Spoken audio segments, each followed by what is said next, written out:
رہنے سے فائدہ کیا ہوگا؟ آپ کو کیا رشتہ قائم کرتے ہو؟ نانا بھائی صاحب مذہب سے رشتہ قائم نہیں ہے، ان کے آپس میں رشتے ہی ختم ہو گئے. اب آپ کہو گے آپس میں رشتے ختم ہو گئے تو کیا ہو گیا؟ ہر سوال کا جواب جب تک نہ دیا جائے تو بات بنتی نہیں ہے. بھائی انگریز نے اتنی ترقی کر لی، آپس کے رشتے ہیں ان کے؟ نہیں ہیں. تو رشتے قائم کرنے سے کیا ہوتا ہے؟ بھائی رشتے قائم کرنے سے انسان کی فطرت ہے رشتوں کو بچانا، رشتوں میں رہنا. فطرت سے بغاوت کر کے آپ ترقی تو کر سکتے ہیں، خوش نہیں رہ سکتے. سمجھتے ہو کہ نہیں سمجھتے؟ آپ کو خوشی کے لیے مصنوعی طریقے چاہیے ہوں گے. تو اگر اپنے کلچر کو بچانا ہے، اپنے رشتوں کو بچانا ہے تو مذہب کو بچانا پڑے گا، اور مذہب کو بچانے کے لیے اس زبان کو بچانا پڑے گا جس سے آپ کا مذہب سے لنک مضبوط ہوتا ہے. وہ کون سی زبان ہے؟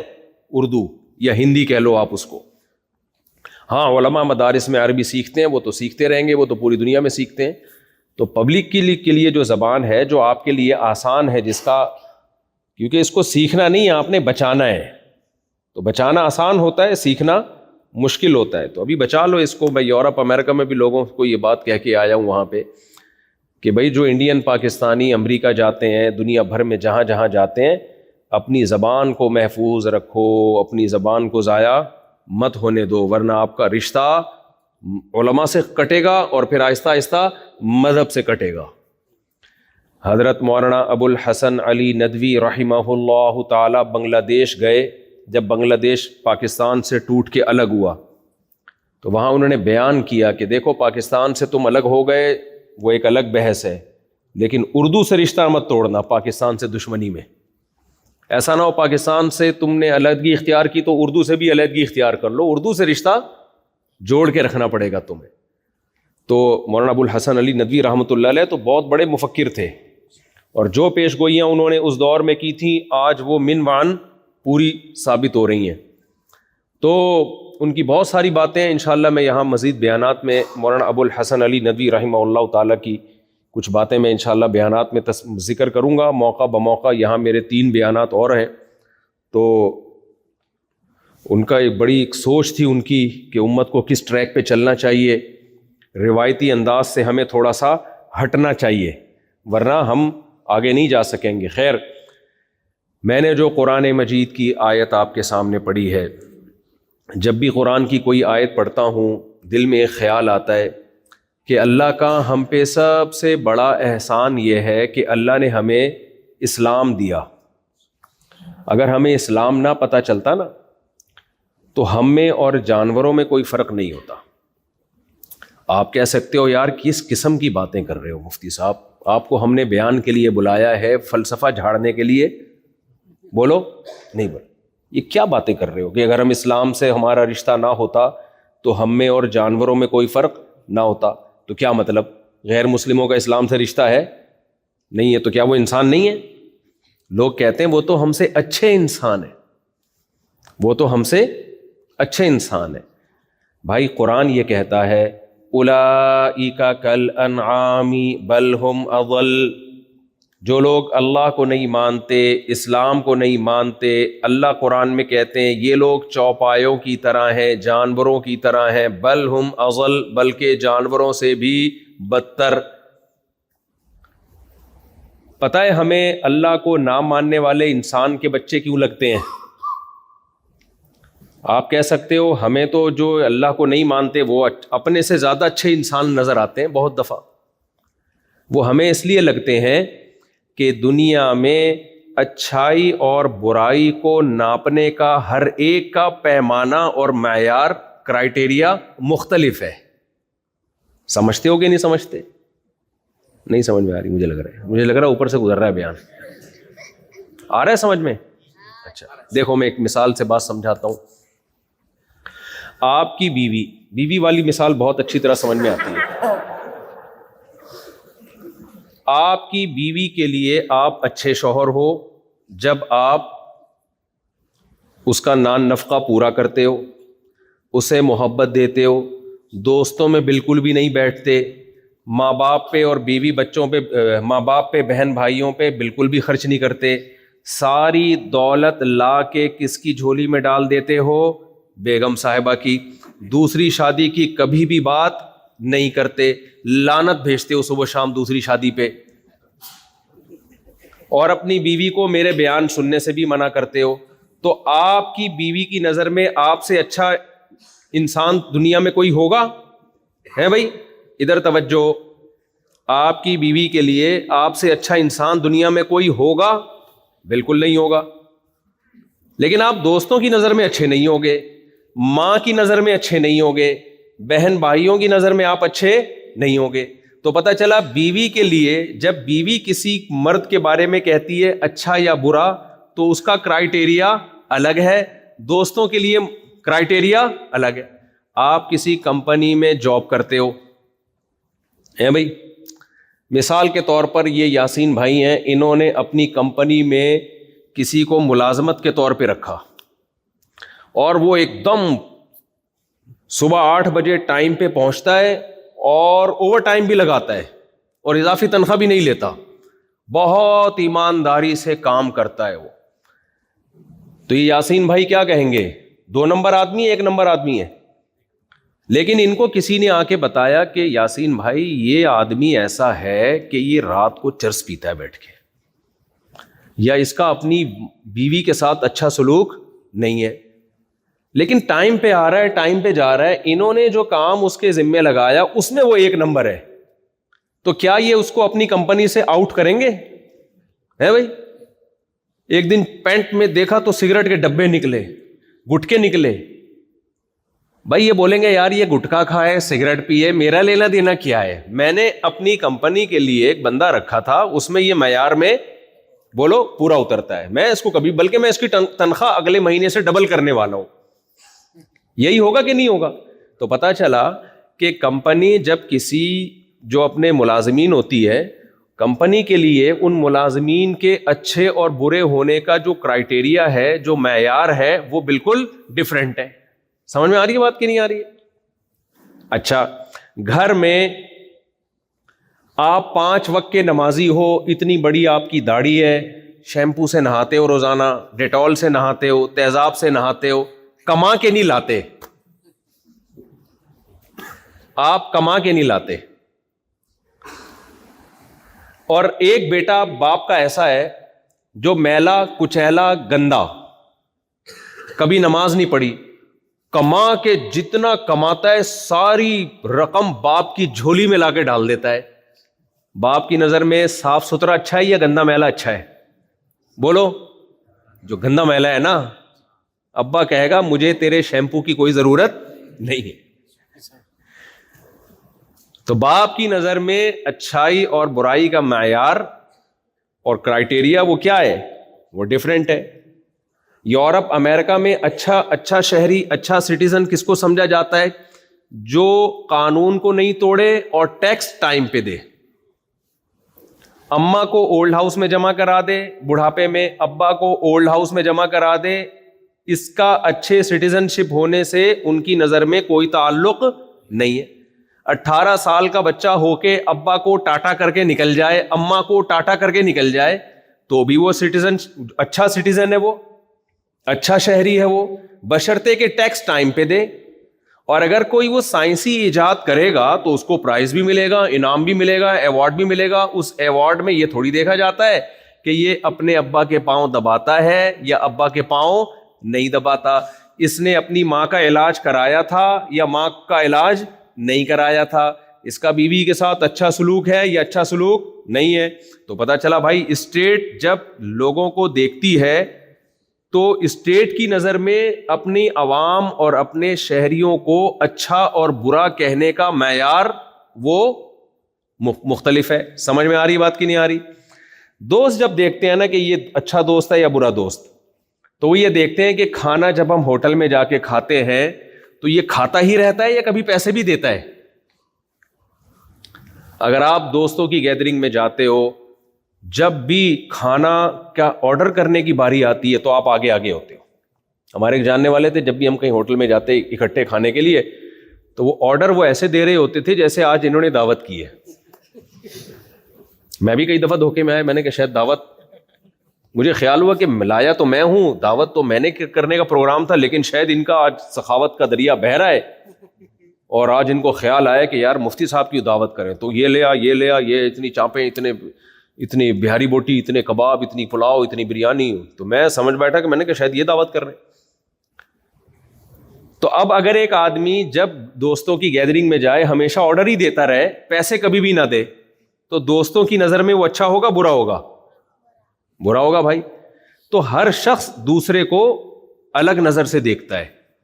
تو میرے بھائی ہر آدمی کا دوسرے کو جاننے کا، ناپنے کا معیار اور پیمانہ دوسرے سے ڈفرینٹ ہے. اب اس میں سچی مچی والا جو اوریجنل پیمانہ کس کا ہے بھائی، یہ کیسے فیصلہ کریں گے؟ اور آگے چلتا ہوں، میں مثال دیتا ہوں. دیکھیں دنیا میں جتنی بڑی بڑی مہذب قومیں ہیں نا، وہ ساری قومیں پینے پلانے کو الاؤ کرتی ہیں. پینا سمجھتے ہو؟ آپ لوگ تو یہاں رہتے ہو، آپ تو صبح شام دیکھ رہے ہو لوگوں کو پیتے ہوئے. شراب پینے کو کیا سمجھتے ہیں؟ جائز سمجھتے ہیں، کہتے کوئی بات نہیں، اس کا اپنا پرسنل معاملہ ہے. اگر کوئی آدھی بوتل ایک بوتل پی لیتا ہے. جب بھی میں یہ پینے پلانے کی بات کرتا ہوں مجھے ایک شعر یاد آتا ہے، جو پرانے لوگ ہیں وہ سن کے شاید بور ہو جائیں، لیکن نئے لوگوں کو بڑا مزہ آئے گا. جو نیا اللہ معاف فرمائے، اللہ سب کو شراب سے بچائے. لیکن شرابی جو شراب اتنی غلیظ، اتنی گندی، اتنی پلید، اتنی ناپاک چیز کے شریعت نے حکم دیا، آپ یہاں یہ حد جاری نہ کر دینا. یہ شریعت کا حکم ہے، جو جہاں اسلامی حکومت ہوگی تو خلیفہ کو یہ اجازت ہے، آپ یہ خود نہ کر لینا یہ کام، ورنہ لینے کے دینے پڑ جائیں گے. تو شریعت کا حکم کیا ہے؟ جو شراب پیے اسے چوک میں پبلک کے سامنے 80 کوڑے مارو. کیا حکم ہے شریعت کا؟ جو شراب پیے اسے چوک میں لے جا کے 80 کوڑے مارو. کتنی بری چیز ہے نا شریعت کی نظر میں. اب شریعت کا کرائٹیریا معیار ایک الگ ہے، لیکن دنیا کی نظر میں ہم جب گوروں سے پوچھتے ہیں کہ یار تم شراب پیتے ہو تمہیں نشہ نہیں آتا؟ نیا جو آدمی شراب پیے گا وہ تو ایک ڈھکن ہی گھوم جائے گا نا. اس پہ شاعر کا ایک شعر ہے، جو ذرا سی پی کے بہک گیا. سہیل بھائی نہیں ہے ورنہ آج ان کی روح خوش ہو جاتی. ملاوی میں ہمارے ساتھ سہیل بھائی تھے، وہ شاعری سے بڑی دلچسپی ہے، گجراتی، لیکن اردو شاعری بڑی اچھی کرتے ہیں. تو جو ذرا سی پی کے بہک گیا، شاعروں کو اپنے میکدے جو شراب خانہ ہوتا ہے نا اس پہ کتنا فخر ہوتا ہے. اتنی غلیظ، اتنی گندی، اتنی پلید کے کپڑوں پہ لگ جائے تو نماز نہیں ہوتی. دنیا میں جتنے جرائم ہیں نا، ان جرائم میں سب سے بڑی وجہ کیا ہے؟ شراب. اب باہر ملکوں میں جائیں، قانون اتنا سخت ہے، کسی کو سگنل توڑنے کی اجازت نہیں، اور ایسی آرگنائز قومیں کہ توڑتی بھی نہیں ہے، ان کی ٹریننگ ہو چکی ہے. پھر بھی اتنے جرائم ہوتے ہیں، اتنے حادثات ہوتے ہیں. جب آپ تحقیق کرو گے تو ان حادثات کی تہ میں جب آپ جاؤ گے تو شراب نظر آئے گی. بھائی وہ اتنی 1-2 ڈھکن زیادہ پی لیے تھے تو دماغ کیا ہو گیا؟ کنٹرول سے باہر. اس کی گردن توڑ دی، اس کو بعد میں جب ہوش آئے تو پتہ چلا یہ کیا کر دیا میں نے. تو اتنی غلیظ چیز، لیکن شرابی کبھی نہیں مانے گا کہ گندی چیز ہے. اس کا جو معیار ہے وہ شریعت کے معیار سے الگ. ہم جب شرابی سے کہتے ہیں یار یہ بوتل پی کے تمہیں نشہ نہیں آتا، تو وہ کیا کہتا ہے؟ جو ذرا سی پی کے بہک گیا اسے میکدے سے نکال دو. یہاں اہل ظرف کا کام ہے، یہاں تنگ نظر کا گزر نہیں. یہاں جو چھوٹے گھٹیا نیچ قسم کے لوگ ہیں نا، جو 2 ڈھکن پی کے ان کا دماغ آؤٹ ہو جائے، ان بے شرموں کو اس میکدے سے باہر کرو. سمجھ آ رہی ہے؟ ذرا سی پی کے دماغ آؤٹ ہو جاتا ہے. یہاں بڑے بڑے ظرف کہ پورے کنستر پی جائیں کچھ بھی نہیں ہو. تو یہ شراب خانہ ان لوگوں کے لیے. اب دیکھو، جو حالانکہ جو ذرا سی پی کے بہک جائے وہ تو اچھا انسان ہے نا، کبھی پی نہیں اس نے، اتفاق سے 2 ڈھکن سے دماغ آؤٹ ہو گیا، تو یہ برا ہونے کی علامت ہے اچھا ہونے کی علامت ہے؟ مجھے یاد ہے ایک دفعہ میرے دانتوں میں کچھ مسئلہ ہوا تو ایک قبلہ حکیم کے پاس چلا گیا میں. ہمارے ہاں پاکستان میں نا جتنے بھی حکیم ہیں سب قبلہ ہوتے ہیں، وہ چھوٹا حکیم کوئی ہوتا ہی نہیں ہے، سارے قبلے حکیم ہی ہوتے ہیں، بڑے ہی ہوتے ہیں، چھوٹے میں نے آج تک نہیں دیکھے.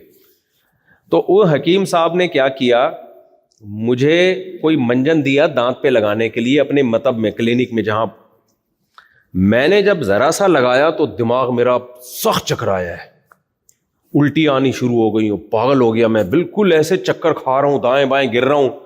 اس نے بولا کیا ہو گیا بھائی آپ کو؟ میں نے کہا کیا کیا لگا دیا بھائی؟ کھایا نہیں ہے، صرف زبان دانتوں پہ لگایا ہے. تو کلیاں کروائیں اور پتہ نہیں کبھی شہد کھلا رہا ہے، وہ بھی ڈر گیا کہ یار مولوی صاحب کا جنازہ ہی نہ ہو جائے یہاں پہ. تو پھر مجھے آہستہ سے پوچھتے ہیں مولوی صاحب کبھی زندگی میں تمباکو نہیں کھایا کیا؟ میں نے کہا نہیں بھائی. کہتے ہیں کچھ بھی نہیں ہے، ہلکا سا تمباکو لگایا ہے آپ کو دانتوں پہ ملنے کے لیے. کیا لگایا ہے؟ تمباکو. تو یہ بری بات تھی اچھی بات تھی؟ جس نے کبھی تمباکو نہ کھایا ہو وہ تو تھوڑا سا لگے گا تو دماغ گھومے گا نا اس کا.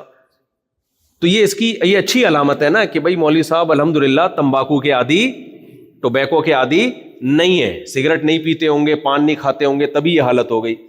تو اگر کوئی شخص 2 ڈھکن پی کے دماغ اس کا آؤٹ ہو جائے تو یہ اس کی علامت ہے کہ یہ شرابی نہیں ہے. لیکن شرابی نے اسی اچھے آدمی کی کیسی ایسی کی تیسی کر دی ہے، اس کو غیرت لیس اور کم ظرف بنا دیا. کہتے ہیں جو 2 ڈھکن پی کے بہک جاتے ہیں نا ان کو شراب خانے سے نکال دو. یہاں اہل ظرف کا کام ہے، جن کا بڑا ظرف ہے، پوری بوتلیں چڑھا لیتے ان کو کچھ نہیں ہوتا. یہ ایسے عزت دار لوگ یہاں پہ آیا کریں، گھٹیا اور نیچ لوگ شراب خانے میں نہیں آیا کریں. تو دیکھو اچھے آدمی کو الفاظ کے اتار چڑھاؤ سے 2 ٹکے کا نہیں چھوڑا. آپ اس شعر کو مذاق سمجھیں گے، دنیا اسی پروپیگنڈے پہ چل رہی ہے اس وقت. سمجھ رہے ہو کہ نہیں سمجھ رہے؟ پوری دنیا اسلام کے علاوہ، اللہ کی تعلیمات کے علاوہ جو کچھ آپ کو نظر آئے گا، پوری دنیا الفاظ کے پروپیگنڈے پہ چل رہی ہے. برے کو اچھا کر کے دکھایا جا رہا ہے، اچھے کو بولو برا کر کے دکھایا جا رہا ہے. ہر آدمی اچھائی اور برائی کا جو معیار متعین کرتا ہے وہ اپنے مفاد کو سامنے رکھ کے کرتا ہے، اپنے مفاد کو سامنے رکھ کے. یہ جو کم ظرف ہے نا، کم ظرف کو یہاں سے نکال دو. اس پہ ایک چھوٹا سا چٹکلا بھی مجھے یاد آیا. ایک ہتھنی تھی، ہاتھی کی جو مادہ ہوتی ہے نا ایلیفینٹ، اس کی جو فیمیل ہوتی ہے، اس کو چوہے نے پرپوزل بھیجا شادی کے لیے. سمجھ رہے؟ یہ بھی پروپیگنڈا آپ دیکھ لو کہ جب الفاظ کے اتار چڑھاؤ سے نا صحیح کو غلط اور غلط کو صحیح کیا جا سکتا ہے. الفاظ میں یہ طاقت ہوتی ہے. تو چوہے نے ہاتھی کی جو مادہ ہوتی ہے، فیمیل ایلیفینٹ جو ہوتی ہے، اس کو پرپوزل بھیجا. کس کے لیے؟ شادی کے لیے. اس کو غصہ آنا بنتا تھا کہ نہیں بنتا تھا؟ ہتھنی کو غصہ آیا اور چوہے سے بولی بے شرم انسان، تو اپنی اوقات دیکھ، تو اپنا رنگ دیکھ، اپنا قد دیکھ، خاندان دیکھ، تجھے شرم نہیں آتی؟ اس نے کہا ان سب چیزوں کو چھوڑ، کانفیڈنس دیکھ، کانفیڈنس.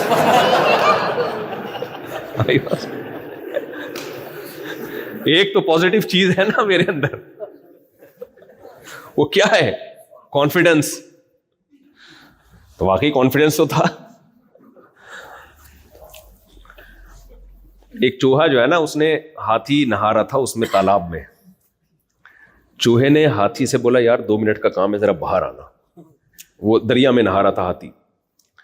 تو ہاتھی نے بولا بھائی میں باہر نکلوں گا پورے تالاب دریا سے، میرے لیے آسان نہیں ہے، میں ہاتھی ہوں، تو گڑک کر کے جاتا ہے، ایسے کر کے باہر آ جاتا ہے، بہت ٹینشن ہوگی، کام بتا. کہہ رہے نہیں کام نہیں، بہت ضروری کام ہے، باہر آئے. وہ بیچارہ اتنی مصیبت سے ہاتھی دریا سے باہر نکلا. چوہے سے بولا بتا کیا کام ہے؟ چوہا کہہ رہا بس کچھ نہیں، میں دیکھ رہا تھا میرا انڈر ویئر پہن کے تو نہیں نہا رہا کہیں تو. یہ بھی کیا ہے؟ کانفیڈنس. خیر، تو آج دنیا نے کیا کیا ہے؟ الفاظ کے اتار چڑھاؤ سے، الفاظ کے گھما پھرا کے نا اچھے کو برا کر کے دکھا دیا اور برے کو اچھا کر کے دکھا دیا. جیسے شراب دنیا میں جرائم کا سب سے بڑا ذریعہ، لیکن شراب پہ آپ شاعری سنو تو آپ حیران ہو جاؤ گے، ایسا لگے گا شراب سے اچھی دنیا میں کوئی چیز ہے ہی نہیں.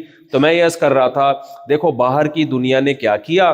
ان کے ہاں کوئی شراب پیتا ہو تو بھی برا نہیں ہے، ٹھیک ہے نا، ڈرگس لیتا ہو تو بھی برا نہیں ہے. بعض ملکوں میں تو نشہ لیگل ہے، آپ پیئیں بیٹھ کے، آپ دکانوں پہ مل رہا ہے، آپ بیٹھیں. وہ کہتے ہیں وہ اچھا شہری ہے بشرطے کہ وہ ٹیکس دیتا ہو.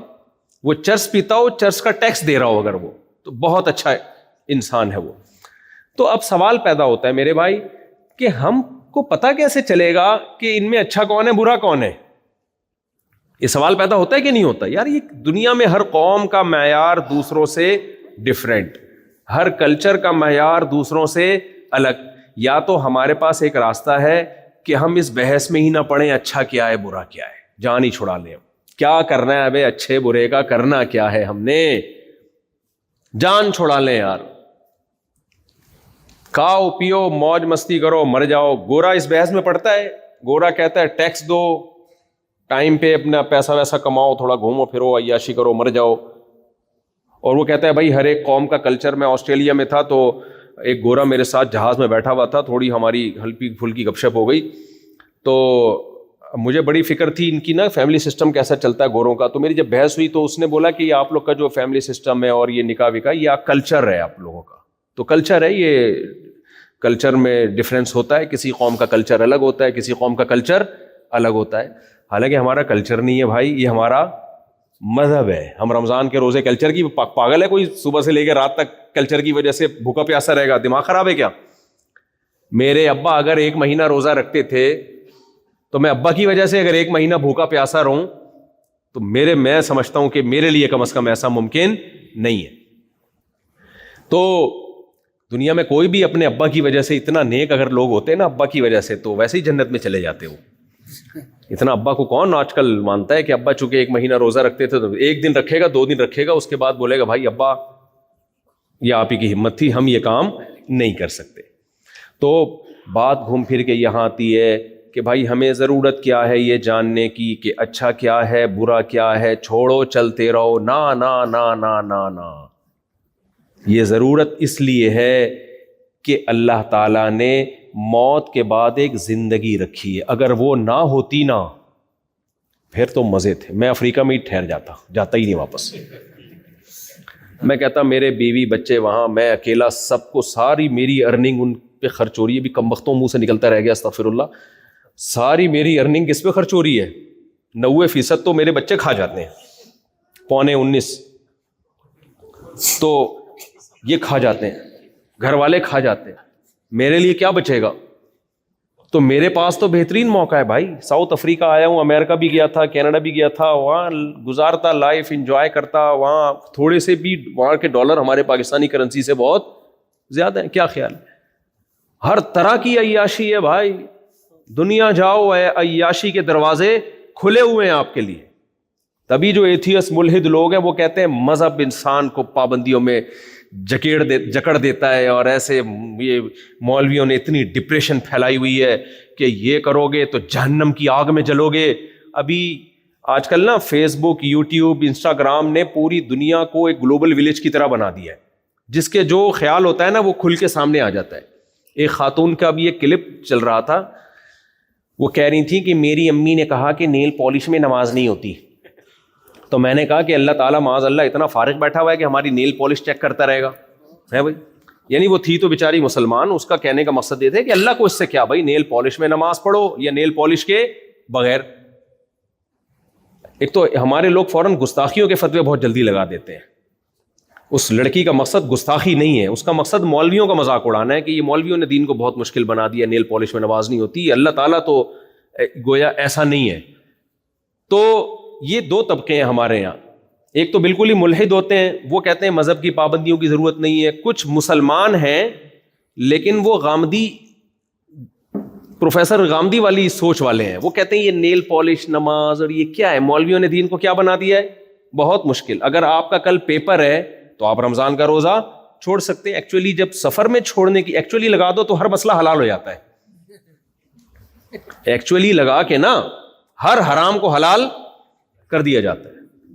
یہ اصول فقہ ہے ان لوگوں کا اپنا, جس میں ایک لفظ ایڈ کرنا ہے ایکچولی. ایکچولی کے بعد جو لمبی چوڑی تقریر, افلاطونیاں, بقراتیاں پیش کرے, پبلک اس کو ایکسیپٹ کر لیتی ہے. یار بات ایک انگلش میں ریسرچ ہونی چاہیے آپ کی تحقیق, اور ایک ایکچولی کا لفظ لگا دیں آپ, تو اس کے بعد لوگ کہتے ہیں یہ پڑھے لکھے ہیں. اور اگر آپ کسی مولوی صاحب سے مسئلہ پوچھیں گے نیل پالش لگا کے نماز, مولوی صاحب کیا کہیں گے, جہنم میں جلے گا وہ حصہ. ہے بھائی. مولوی صاحب کیا کہیں گے؟ مجھ سے بھی اگر پوچھیں گے, مجھے لوگ کہتے ہیں یہ مفتی طارق مسعود صاحب بھی بڑا لبرل ہو گیا, ویڈیو بنا رہا ہے اور یہ بھی اپنے اکابر کے طرز سے ہٹ گیا ہے. میں اگر لبرل ہوا ہوتا تو 19:15 نہ ہوتے. اتنے تو انتہائی دیسی مولویوں کے بچے نہیں ہو رہے جو انتہائی دیسی ہیں, سمجھ رہے ہو؟ میں ٹھیٹھ دیسی مولوی ہوں, ٹھیٹھ دیسی. میں بالکل ان لبرل لوگوں سے اتنا سا بھی, جسے کہتے ہیں نا متاثر ہونا, اتنا تھا. میں 3 طلاقوں کو 3 مانتا ہوں. ہمارے ہاں تو بہت سے علماء نے اہل حدیث کے قول پہ فتویٰ دینا شروع کر دیا ہے. کیا گنجائش؟ میں نے تو اس مسئلے میں خود ریسرچ کی ہے, تحقیق کی ہے. بھائی چاروں ائمہ کا اجماع ہے, تمام صحابہ متفق ہیں, کوئی ایک ضعیف روایت بھی نہیں ہے. میں اگر براڈ مائنڈیڈ ہوتا نا تو میں گنجائشیں نکال رہا ہوتا, کیونکہ ایسے چیخ چلا کے رو رہے ہوتے ہیں نا لوگ 3 طلاقیں دے کے آ کے. میں کہتا ہوں بھائی میں اللہ کی کتاب پہ جری نہیں ہوں. جو پہلے سے مذہب چلا آ رہا ہے قرآن و سنت صدیوں سے, وہی برحق ہے. نئی چیز اسلام میں داخل بولو نہیں ہوگی. میں 20 رکعت تراویح کا قائل ہوں. کیوں؟ صدیوں سے 4 خلفائے راشدین کا دور, چاروں ائمہ صدیوں سے. علامہ شامی نے اجماع نقل کیا, خود اہل حدیث علماء نے اجماع نقل کیا ہے. میں ریفرنسز دوں گا انشاءاللہ کسی وقت فرصت میں, کہ 20 رکعت تراویح پر پوری امت جمع ہو چکی ہے. میں اگر اس جدید چیزوں سے متاثر ہونے والا ہوتا تو میں اپنے موقف میں لچک پیدا کر چکا ہوتا. بہت سے لوگ لچک پیدا کر چکے ہیں. بھائی ہم پرانے ہیں, پرانا اسلام مانتے ہیں, نیا والا بولو نہیں مانتے. آج کتنے اسکالرز ہیں جنہوں نے مشینی ذبیحہ کو حلال قرار دے دیا. ہم نہیں مانتے مشینی ذبیحہ کو حلال, ہم کہتے ہیں ہینڈ سلاٹر, ہاتھ سے بسم اللہ اللہ اکبر پڑھ کے جب تک ذبح نہیں کرے گا مرغی حلال بولو نہیں ہوگی. میرا واسطہ پڑتا ہے بہت سارے مولانا لوگوں سے, ایکچولی آپ یورپ امریکہ جائیں گے تو ایکچولی بڑی پرابلم ہوتی ہے, ایکچولی آپ خود جب مبتلا ہوں گے نا آپ کو پتہ چلے گا, تو گنجائش کا اس میں لوگوں کو آسانی. بھائی کس بات کی آسانی دیں؟ قرآن نے منع کیا, لا تأکلوا مما لم یذکر اسم اللہ علیہ. اللہ کہہ رہے جس جانور پر اللہ کا نام نہ لیا گیا اس کو مت کھاؤ. تو نام منہ سے لینا پڑے گا. جانور پر کا مطلب کیا ہے؟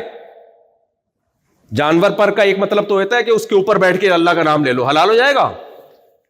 یہ اس آیت کا مطلب کیا ہے؟ ذبح کرتے ہوئے اللہ کا نام. وہ مشین نہیں لے گی, وہ کون لے گا؟ انسان لے گا, اور بٹن دباتے ہوئے نہیں لے گا. اللہ تعالیٰ نے جانور ذبح کرنے میں اتنی احتیاط کا حکم دیا کہ مسلمان ہو, یہودی ہو یا عیسائی ہو, ان 3 کا ذبیحہ حلال ہے. مشین کا کوئی مذہب بولو نہیں ہوتا. تو میں اگر براڈ مائنڈیڈ ہوتا نا, آج کل کے جو آزاد خیال لوگ ہوتے ہیں, تو میرے بھائی ہم تو پھر یہ فتوے دے رہے, مورگیج پہ گھر لینے کو ہم جائز بولتے کیوں نہیں؟ اب جنہوں نے لیا ہوا ہے وہ نہیں بول رہے. بہت زور لگایا میرے اوپر, جاپان گیا, امریکہ گیا, کینیڈا گیا, بہت آسٹریلیا, یار کسی طرح مورگیج کو حلال کرو. مفتی صاحب آپ کو پتہ نہیں ہے, گھر انسان کی بیسک ضرورت ہے, گھر انسان کی, وہاں کچھ اسکالر نے فتوے بھی دیے کہ گھر بھائی انسان کی بنیادی ضرورت ہے.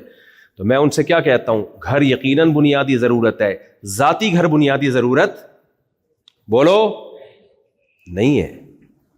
میں جب 4 رکھ کے کرائے پہ رہ سکتا ہوں, تم ایک والے تو میرے سامنے آیا نہ کریں, میرے سامنے نہیں بتایا کرو میں شادی شدہ ہوں. مجھے بہت غصہ آتا ہے, شادی شدہ اس کو بولتے ہی نہیں ہے جو آپ لوگ ہو. میری جب 3 ہوئی تھی نا, 3, اس وقت میں نے اپنے بڑوں سے کہا کہ اب میں سوچ رہا ہوں شادی کر لوں. انہوں نے کہا یہ اب تک کیا کیا تھا؟ میں نے کہا میں سوچ رہا ہوں کہ میں بھی شادی کر لوں. خیر یہ تو مذاق ہے, اس کو آپ سیریس نہ لیں, ہے یہ سیریسلی, لیکن آپ اس کو مذاق سمجھ رہے ہیں. خیر تو ہاں, جہاں ضرورت ہو وہاں جائز ہے مورگیج پہ. بعض لوگوں کو واقعی ضرورت ہوتی ہے. کن کو ضرورت ہے؟ ایتھوپیا کے پچھلے سفر میں افریقہ سے جب جا رہے تھے نا, ایتھوپیا میں کنیکٹڈ 12 گھنٹے اسٹے ہوتا ہے. وہاں جرمنی کے ایک صاحب ملے, کہتے ہیں میرے 6 یا 7 بچے ہیں, پٹھان تھے KPK کے.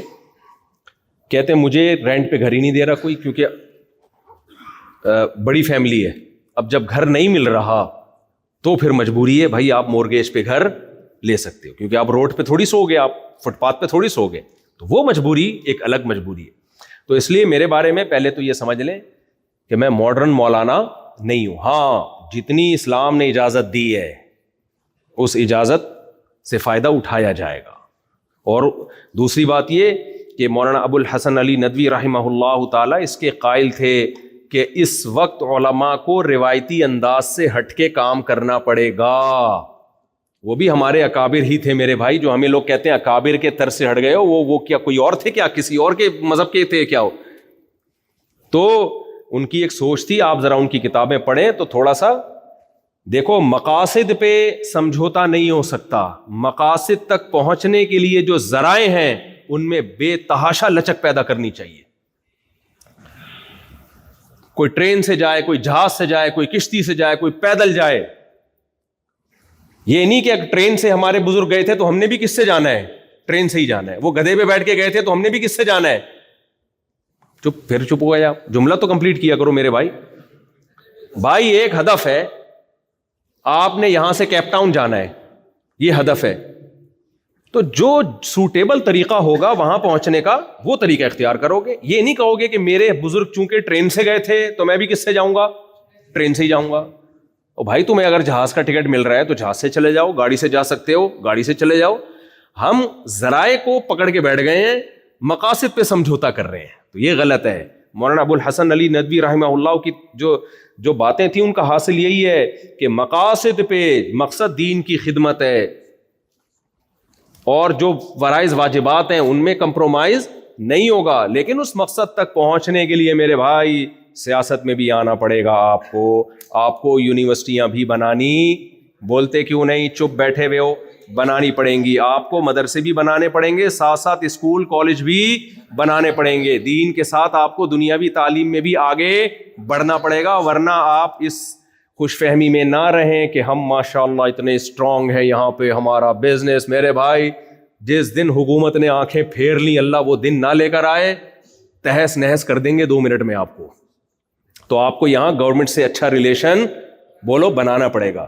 اور یہ بھی آپ کو بتا دوں, ہم تو بھگت رہے ہیں پاکستان میں, آپ اگر گورنمنٹ سے اچھا ریلیشن بناؤ گے قوم کے فائدے کے لیے, درباری ملا کا خطاب آپ کو دیا جائے گا تو آپ نے اس کی پرواہ نہیں کرنی. سمجھتے ہو کہ نہیں سمجھتے؟ پاور کس کے پاس ہوتی ہے؟ گورنمنٹ کے پاس ہوتی ہے. یوسف علیہ الصلوۃ والسلام, بیان کا میرا ٹاپک تھوڑا سا چینج ہو رہا ہے لیکن جلدی سے میں لاتا ہوں دوبارہ, یہ اہم بات ہے, یہ کرنی ہے ضروری. یوسف علیہ الصلوۃ والسلام جو تھے مصر میں, جب یوسف علیہ السلام نے خواب کی صحیح تعبیر بتائی جیل میں, پورا واقعہ بتانے کی ضرورت نہیں ہے, تو بادشاہ خوش ہوا. بادشاہ نے یوسف علیہ السلام کو بلایا اور بادشاہ نے یوسف علیہ السلام کو آفر کی, انک الیوم لدینا مکین امین. بھائی مانگیے, کیا مانگتے ہو؟ آپ نے صحیح تعبیر بتائی ہے, آپ نے مصر کو تباہ ہونے سے بچایا, تو اب بتاؤ کیا مانگتے ہو؟ حضرت یوسف علیہ السلام یہ بھی کہہ سکتے تھے کہ مجھے ایک مدرسہ بنانا ہے, مجھے ایک زمین دے دی جائے. دیکھو مدرسوں کے مخالف نہیں ہوں میں, مدرسہ تو میں بھی تو مدرسے کا فارغ ہوں, اگر مدرسے نہ ہوتے تو میں آج آپ کے سامنے بیٹھا ہوتا. اس سے مدرسوں کی اہمیت کم کرنا مقصد نہیں ہے, بتانا یہ مقصد ہے. مدرسے کے علاوہ بھی کسی اور ٹریک پہ بھی چلنا پڑے گا آپ کو.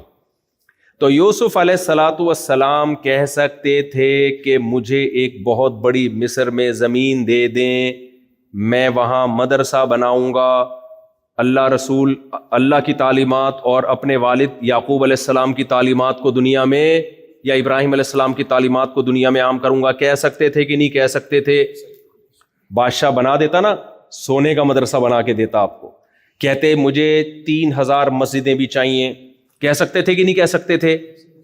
لیکن یوسف علیہ السلام نے عہدہ مانگا. غیر مسلم اسٹیٹ, مشرک, ہزاروں خداؤں کو پوجنے والے, اللہ کے پیغمبر نے یہ بھی نہیں کہا کہ تھو تھو تھو تھو تم غیر مسلم, تم مجھے کہہ رہے ہو مانگو, کیا مانگتے ہو, دفع ہو یہاں سے, میں جا رہا ہوں واپس اپنے ابا کے پاس. کہہ سکتے تھے کہ نہیں کہہ سکتے تھے؟ تم کافروں کا ملک ہے, تم سب دائرہ اسلام سے خارج. نہ, یوسف علیہ السلام نے عہدہ مانگا. یوسف علیہ السلام نے فرمایا اجعلنی علی خزائن الارض, یہ پلاننگ تھی فیوچر کی. ہم فیوچر کی پلاننگ کو بے وقوفی سمجھتے ہیں، توکل کے خلاف سمجھتے ہیں. حالانکہ مستقبل کی پلاننگ کرنا یہ پیغمبروں کی سنت ہے، یہ توکل کے خلاف نہیں ہے. ہم پتہ ہے کیا کہتے ہیں؟ بس نتیجہ اللہ پہ چھوڑ دو. بس بھائی نتیجہ اللہ پہ جب چھوڑو جب اس نتیجے تک پہنچنے کے اسباب آپ مکمل اختیار کر چکے ہوں، آپ علاج مکمل کر چکے ہو، پھر نتیجہ کس پہ چھوڑو گے؟ اللہ پہ. علاج کرنے سے پہلے ہی نتیجہ اللہ پہ چھوڑ دیا تو اللہ کہتے ہیں بس میں بتا دیتا ہوں کیا نتیجہ ہوگا تمہارا. ٹھیک ہے نا؟ کھانا کھائے بغیر نتیجہ اللہ پہ چھوڑ دو تو اللہ پہ چھوڑ دو گے، اللہ کہے گا ٹھیک ہے جنازے کے لیے تیار رہو. نبی صلی اللہ علیہ وسلم نے ارشاد فرمایا، صحیح حدیث ہے، یہاں علماء بیٹھے ہوئے ہیں، نماز میں اگر کسی کو سانپ نظر آئے تو کیا نماز کو جاری رکھنے کا حکم ہے یا نماز کو توڑنے کا حکم ہے؟ بھائی سوال پیدا ہوتا ہے آپ کا کنیکشن کس سے چل رہا ہے؟ اللہ سے. جب اللہ سے آپ کا کنیکشن چل رہا ہے تو سانپ بنایا کس نے؟ اللہ نے. سانپ میں زہر کس نے رکھا؟ اللہ نے. ڈنگ مارنے کا ارادہ جو سانپ کے دل میں آئے گا وہ کس کی طرف سے آئے گا؟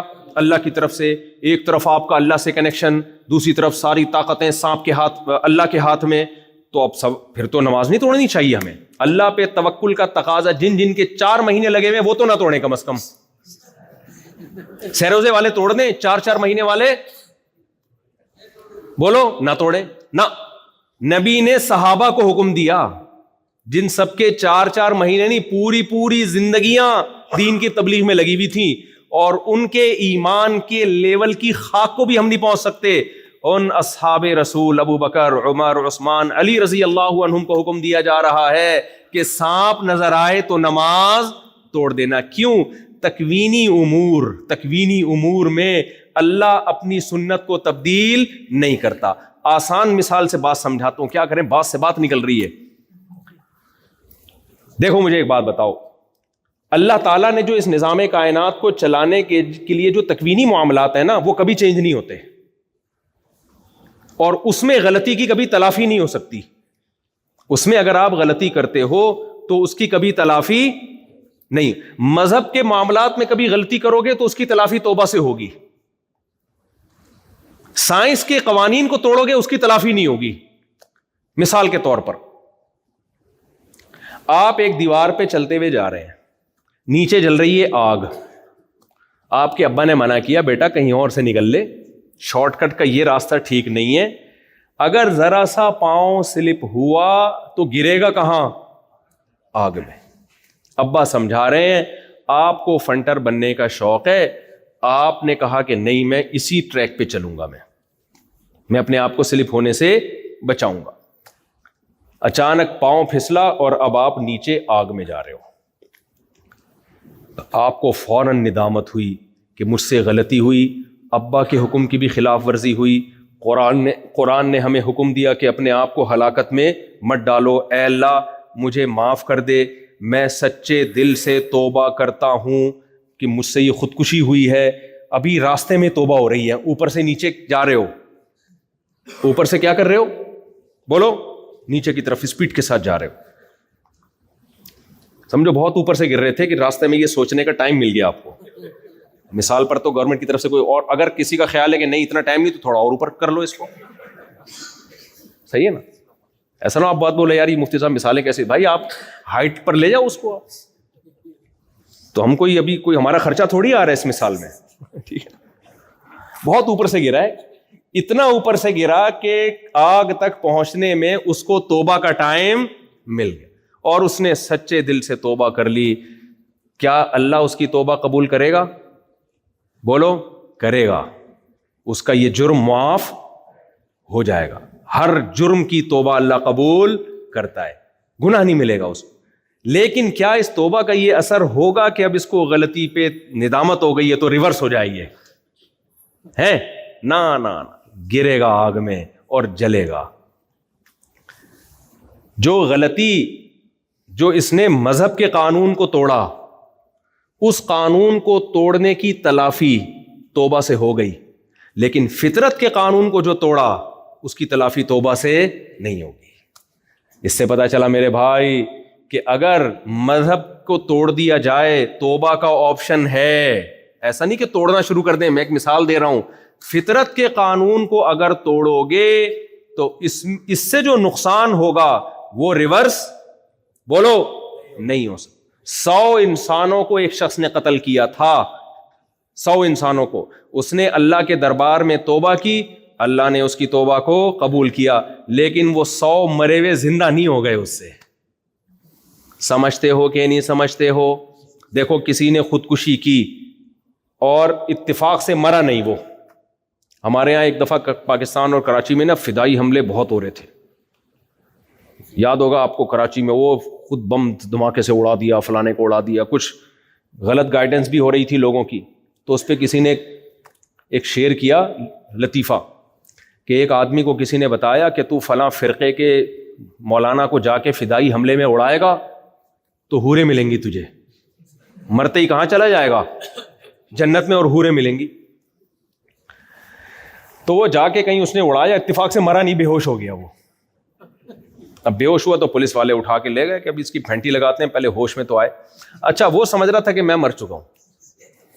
جب ہاسپٹل میں اس کی بے ہوشی سے آنکھ کھلی تو کالی کالی نہ کچھ نرسیں کھڑی ہوئی تھی دائیں بائیں, کالی کالی نرسیں. تو اس کی جیسے ہی آنکھ کھلی ایک دم نرس کا ہاتھ پکڑا, کہتا ہے باقی حوریں کدھر ہیں؟ باقی حوریں کہاں؟ تو میں یہ عرض کر رہا تھا, فطرت کے قانون کو توڑو گے تو اس کی تلافی نہیں. خودکشی کی اور بچ گئے, توبہ کرو گے اللہ توبہ قبول کرے گا. بعض دفعہ اللہ معاف فرمائے لوگ اپنے آپ کو جلا دیتے ہیں. ایسے کیس میرے سامنے آئے کہ جلا دی اپنے آپ کو خودکشی کی نیت سے, مرے نہیں, اس وقت نہیں مرے, یعنی ہاسپٹل میں جا کے جب ہوش آیا تو توبہ کی اللہ سے سچے دل سے کہ اللہ معاف کر دے, اور گڑ گڑائے کہ ہم سے غلطی ہوئی ہے. یہ اللہ کی رحمت تھی, اللہ نے ان کو توبہ کی مہلت. تبھی تو خودکشی اتنا بڑا جرم ہے کہ یہ واحد جرم ہے جس میں توبہ کی مہلت ہی نہیں ملتی, کیونکہ یہ جرم ہی اپنے آپ کو مارنا ہے. تو مرنے کے بعد تو توبہ کا دروازہ بند ہو گیا, اس لیے یہ تو عام گناہوں سے زیادہ بڑا گناہ ہے. لیکن وہ نہیں مرا تو اس کو موقع مل گیا, تو توبہ اس نے کی, لیکن زخم اتنے ہو چکے تھے کہ زندہ نہیں رہا وہ.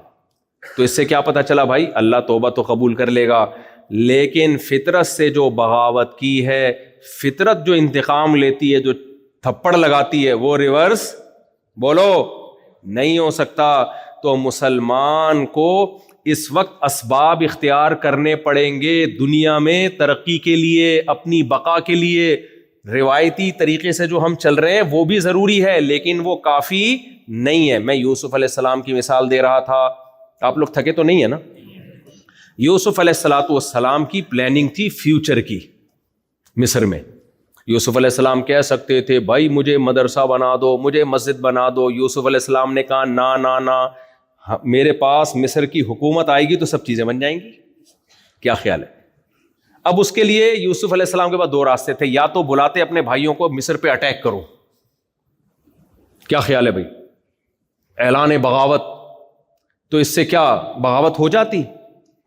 بھائی شریعت نے ہمیں اسباب کا مکلف بنایا. گراؤنڈ ریئلٹی کیا کہہ رہی ہے؟ پوری اسٹیٹ ہے ایک طرف, آپ یہاں کھڑے ہوگے تو کون مرے گا؟ آپ کو نقصان ہوگا, ان کا کچھ بھی نہیں جائے گا. یوسف علیہ السلام نے کیا کیا, مصر کی جو 100% غیر مسلموں کی حکومت تھی, اس حکومت کو فیور دینا شروع کیا, اس قوم کے بارے میں بھلا سوچنا شروع کیا کہ اس قوم کو قحط سے بچایا جائے. کیا ہے وہ؟ تزرعون 7 سنین دأبا فما حصدتم فذروه في سنبله الا قلیلا مما تحصنون. فرمایا دیکھو قحط آنے والا ہے, غیر مسلم اسٹیٹ کو تباہی سے بچانے کے طریقے بتا رہے ہیں. غیر مسلم اسٹیٹ کو اکنامکلی مضبوط ہونے کے, آپ لوگ جملہ مکمل کر دیا کریں, غیر مسلم اسٹیٹ کو اکنامکلی اسٹرانگ کرنے کے طریقے بتا رہے ہیں. کیسے؟ بھائی دیکھو قحط آنے والا ہے تو تم نے سارا کھانا نہیں ہے, بچانا ہے.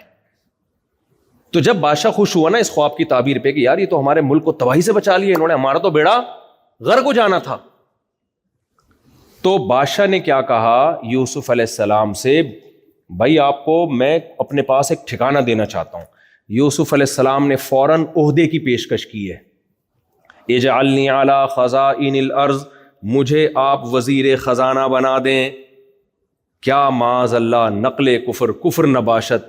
یوسف علیہ السلام کو ایسے موقع پہ یہ کہنا کوئی الزام لگا سکتا ہے؟ تو آپ تو کافر بادشاہ کا کہ معاذ اللہ درباری ہو گئے, معاذ اللہ نقل کفر کہا جا سکتا ہے؟ نہیں بھائی, یہ یوسف علیہ السلام جو وزیر خزانہ بن رہے ہیں اپنے لیے نہیں, کس کے لیے؟ اپنی قوم کے لیے. اور وزیر خزانہ ہی کی سلیکشن کیوں کی ہے؟ آپ کو معلوم تھا کہ وزیر خزانہ بن کے میں جیسی مصر کی خدمت کر سکتا ہوں, وزیر حج اور وزیر اوقاف بن کے نہیں کر. ہمارے یہاں جو بھی کیا ویسے ایسے لے کے بیٹھوں, خیر ویسے تو ہمارے یہاں ہر ایک کو وزیر خزانہ بننے کا شوق ہے, لیکن اس کی کوئی اور وجہ ہے. آج کل سب سے زیادہ مزے وزیر حج کے ہوتے ہیں ہمارے یہاں الحمدللہ. خیر, وزارت تعلیم کی طرف اچھے لوگ آنے کی کوشش الحمدللہ کرتے ہی نہیں ہمارے ملک میں. پاکستان کی بات کر رہا ہوں میں, کیونکہ اس میں پھر ان کے پاس نصاب آ جائے گا, نصاب میں تبدیلی کر کے اچھا نصاب لے آئیں گے تو ملک صحیح ہو جائے گا. پیسے نوٹ چھاپنے کا زیادہ موقع اس میں ملتا نہیں, اس لیے زیادہ تر وزارت خزانہ کو, وزارت حج وغیرہ کو فوکس کیے جاتے ہیں ہمارے یہاں. تو یوسف علیہ السلام نے وزارت خزانہ خود مانگی ہے. اس میں ہمیں میسج دے دیا کہ ساؤتھ افریقہ والو تم بھی وزارتوں میں آنے کی کوشش, بولو نہیں بہت ہلکا ہلکا بول رہے ہو, تم بھی وزارت میں آنے کی کوشش کرو اور ملک کے بارے میں برا نہیں بلکہ اچھا سوچو. حکمرانوں کو پیغام دو کہ ہم تمہارے ملک کے خیر خواہ ہیں, ہم تمہارے ملک کے بدخواہ نہیں ہیں, ہم تمہارے کنٹری کے بارے میں برا نہیں سوچیں گے, ہم تمہارے کنٹری کے بارے میں اچھا سوچیں گے. اور یوسف علیہ السلام نے صرف وزارت خزانہ مانگا نہیں ہے, بلکہ دلیل سے ثابت کیا کہ میں اس وزارت کا اہل بھی ہوں. وزارت وزیر خزانہ تو سمجھتے ہیں نا آپ لوگ. وزیر خزانہ کے لیے 2 کوالٹی کا ہونا ضروری ہے. نمبر 1 ایماندار ہو, کیونکہ اگر آپ نے خزانے ایسے آدمی کو پکڑا دیے جو ایماندار نہیں ہے, ہمارے یہاں الحمدللہ ہر طرح کی مثالیں پاکستان میں, انڈیا میں بھی ہیں, ہول سیل کے حساب سے سب سے زیادہ وزیر خزانہ سے خزانہ کو بچانا پڑتا ہے. ہمارے ایک دوست تھے, ان کا بکریوں کے چارے کا کام تھا, وہ گندم اور مکئی جو نا وہ رکھتے تھے. تو کہتے ہیں میں نے اپنے ایک ملازم کو صرف اس چکر میں میں نے رکھا تھا حفاظت کے لیے, کم بخت خود ہی کھا جاتا تھا. کہہ رہا ہر وقت نا اس کا منہ چلتا رہتا تھا, یہاں سے اٹھایا بکرے کی طرح نا, کہہ رہا ویسے تو دیکھنے میں کچھ بھی نہیں ہے یار, 4 دانے کھا لیے, لیکن جب بیٹھے گا کھائے گا آدھے پورے وہ خالی کر دیتا تھا ڈرم. تو اگر وزیر خزانہ ہی اس مشکل ہو کہ یار اسی سے خزانہ بچانا پڑے تو کتنی پرابلم ہو جائے گی. تو وزیر خزانہ کے لیے سب سے پہلی شرط کیا ہو کہ وہ امین ہو, امانت دار ہو. تو آپ نے اپنے اندر خیانت پیدا کرنی ہے یا امانت پیدا کرنی ہے؟ آپ یہاں ایک اچھے شہری بن کے زندگی گزاریں گے تو یہاں کی گورنمنٹ اعتماد کرے گی آپ کے اوپر کہ یار یہ کسی کرمنل ایکٹیویٹی میں یہ لوگ بولو نہیں. نمبر 2 فرمایا علیم, میں جانتا بھی ہوں اس علم کو. اکنامکس کا علم یوسف علیہ السلام کو معجزاتی طور پر اللہ نے دیا تھا, اکاؤنٹنگ کا علم معجزاتی طور پر دیا تھا. ہمارے پاس یہ معجزے نہیں ہے تو ہم نے پڑھنا پڑے گا. یہ تو ایک مثال ہے, ایسے 20 شعبے ہیں جن میں آپ نے آگے بڑھنا ہے, 20 شعبے ہیں, تاکہ قوم کی باغ ڈور کس کے ہاتھ میں آئے؟ آپ کے ہاتھ میں آئے. آپ غلام بن کے زندگی نہ گزارو. تو یوسف علیہ السلام کے پاس جب وزارت خزانہ آئی تو آپ نے مصر کو قحط سے بچایا اور اکنامکلی مضبوط کیا, کیونکہ آپ کو پتا تھا کہ ایک گندم کے بورے کے ریٹ کتنے رکھنے ہیں, میں نے کتنے لوگوں میں کتنا ڈیوائڈ کرنا ہے. ملک ایسے ہی تھوڑی دیسی اسٹائل سے تھوڑی چلتے ہیں, یوں اٹھاؤ یوں ڈیوائڈ کیا, پتا چلا ایک گھر میں 10 بورے چلے گئے اور ایک گھر میں کھانے کو روٹی نہیں ہے. تو اس ایک بوری کی قیمت کتنی ہوگی اور کس گھر میں کتنی بوریاں جائیں گی. پوری دنیا سے لوگ آئے تھے نا مصر کی طرف, بھائی اڑوس پڑوس میں سب ملکوں میں قحط پڑ گیا تھا, سب کو پتا چل گیا بھائی مصر ایک واحد ملک ہے جس کے پاس اناج اسٹور ہے, تو وہیں چلو. تو اس سے مصر کو کیا ہوا؟ ٹھیک ٹھاک فائدہ ہوا, انہوں نے جو ہے وہ بیچنا شروع کیا. اس کے بعد یوسف علیہ السلام بادشاہ بنے ملک کے. تو یہ کیا تھی میرے بھائی؟ It is called planning. It is called, جو آج کل مسلمانوں میں بولو شارٹ. بلکہ ایک تو جرم یہ کہ فیوچر کی پلاننگ نہیں ہے, اس سے بڑا جرم یہ اس پلاننگ نہ کرنے کو توکل سمجھتے ہیں. سبحان اللہ. اس پلاننگ نہ کرنے کو کیا سمجھتے ہیں؟ ہم اتنے نیک ہیں کہ ہم کچھ بھی نہیں کریں گے, الحمدللہ اتنے نیک ہیں. سمجھ رہے ہیں نا؟ تو یہ بھائی یہ بے وقوفی ہے. تو میں دیسی ہوں, لیکن دیسی کا یہ مطلب نہیں ہے کہ ہم بے استغفر اللہ کچھ بھی لفظ بول سکتے ہیں آپ. خیر, تو ہم اپنے اصل ٹاپک کو جلدی سے سمیٹتے ہیں. تو بیچ میں یہ بیان سے ہٹ کے کچھ باتیں آپ کی خدمت میں آ گئی تھیں. تو میں بات یہ عرض کر رہا تھا میرے بھائی, دیکھو اچھے اور برے کا کرائیٹیریا اگر ہمیں پتہ نہ ہو تو بات یہ ہے کہ اگر آخرت نہ ہوتی نا تو پھر تو ہم جیسے چاہے زندگی گزار لیتے. ہمیں کیا کون اچھا کون برا, زندگی ایک مزے اڑاؤ, عیش کرو, مر جاؤ. بات اصل میں یہ ہے کہ جس خدا نے, جس اللہ نے اس کائنات کو بنایا, وہ کہتا ہے کہ میں چھوڑوں گا نہیں تمہیں. وہ کہتا ہے میں نے تمہیں اس لیے بنایا ہے لِيَبْلُوَكُمْ أَيُّكُمْ أَحْسَنُ عَمَلًا, میں دیکھنا چاہتا ہوں تم میں اچھا عمل کون کرتا ہے اور برا عمل کون کرتا ہے. اچھوں کو موت کے بعد دوبارہ زندہ کروں گا, اچھوں کو بھی اور بروں کو بھی. جو اچھے لوگ ہوں گے, نائس پرسن ہوں گے, ان کا ٹھکانہ اچھا ہوگا. جو برے لوگ ہوں گے ان کا ٹھکانہ برا ہوگا.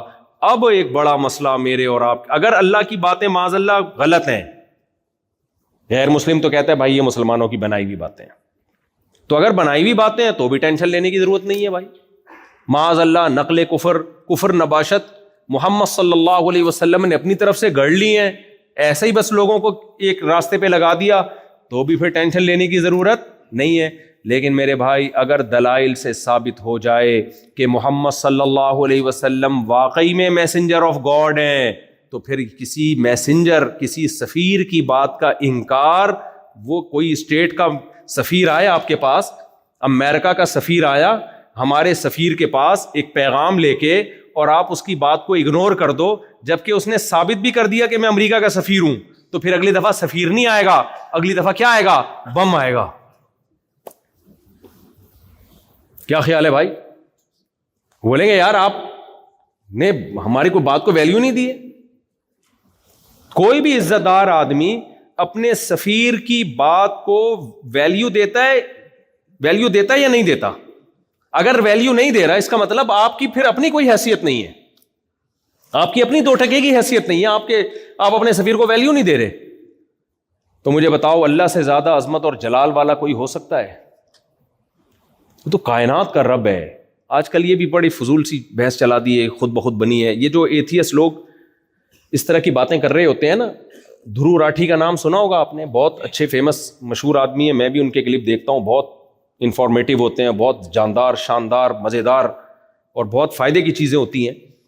لیکن دھرو راٹھی صاحب نے ایک گڑبڑ کرنا شروع کر دی ہے, خدا کے وجود کا انکار, اور اس کے بارے میں ڈاروین کے نظریے کو پروموٹ کرنے کے لیے کچھ ایویڈنس اپنے خیال کے مطابق دینا شروع کیے. اس سے, اور وہ ان کے کلپ بھی چلتے ہیں ملینز لوگوں میں, اس سے لوگ کنفیوژن کا شکار ہو رہے ہیں. میں دھرو راٹھی میرا ٹاپک ہے نہیں, لیکن مذہب میرا ٹاپک ہے نا. خدا کا انکار یا خدا کا وجود, یہ کس کا ٹاپک ہے؟ یہ تو مذہبی لوگوں کا ٹاپک ہے یا نہیں؟ تو جہاں مذہب کی بات آئے گی تو مجھے کودنا پڑے گا کہ نہیں کودنا پڑے گا بیچ میں؟ اس کلپ کو ملینز لوگوں نے دیکھا ہے, اور بڑے آرام سے اپنا موقف یہ پیش کر دیا انہوں نے اعتدال کے ساتھ کہ میں خدا کا قائل نہیں ہوں, اگرچہ کوئی گاڈ کا قائل ہے, کوئی مانتا ہے کوئی گاڈ ہے, تو مجھے اس پہ بھی کوئی اعتراض نہیں ہے.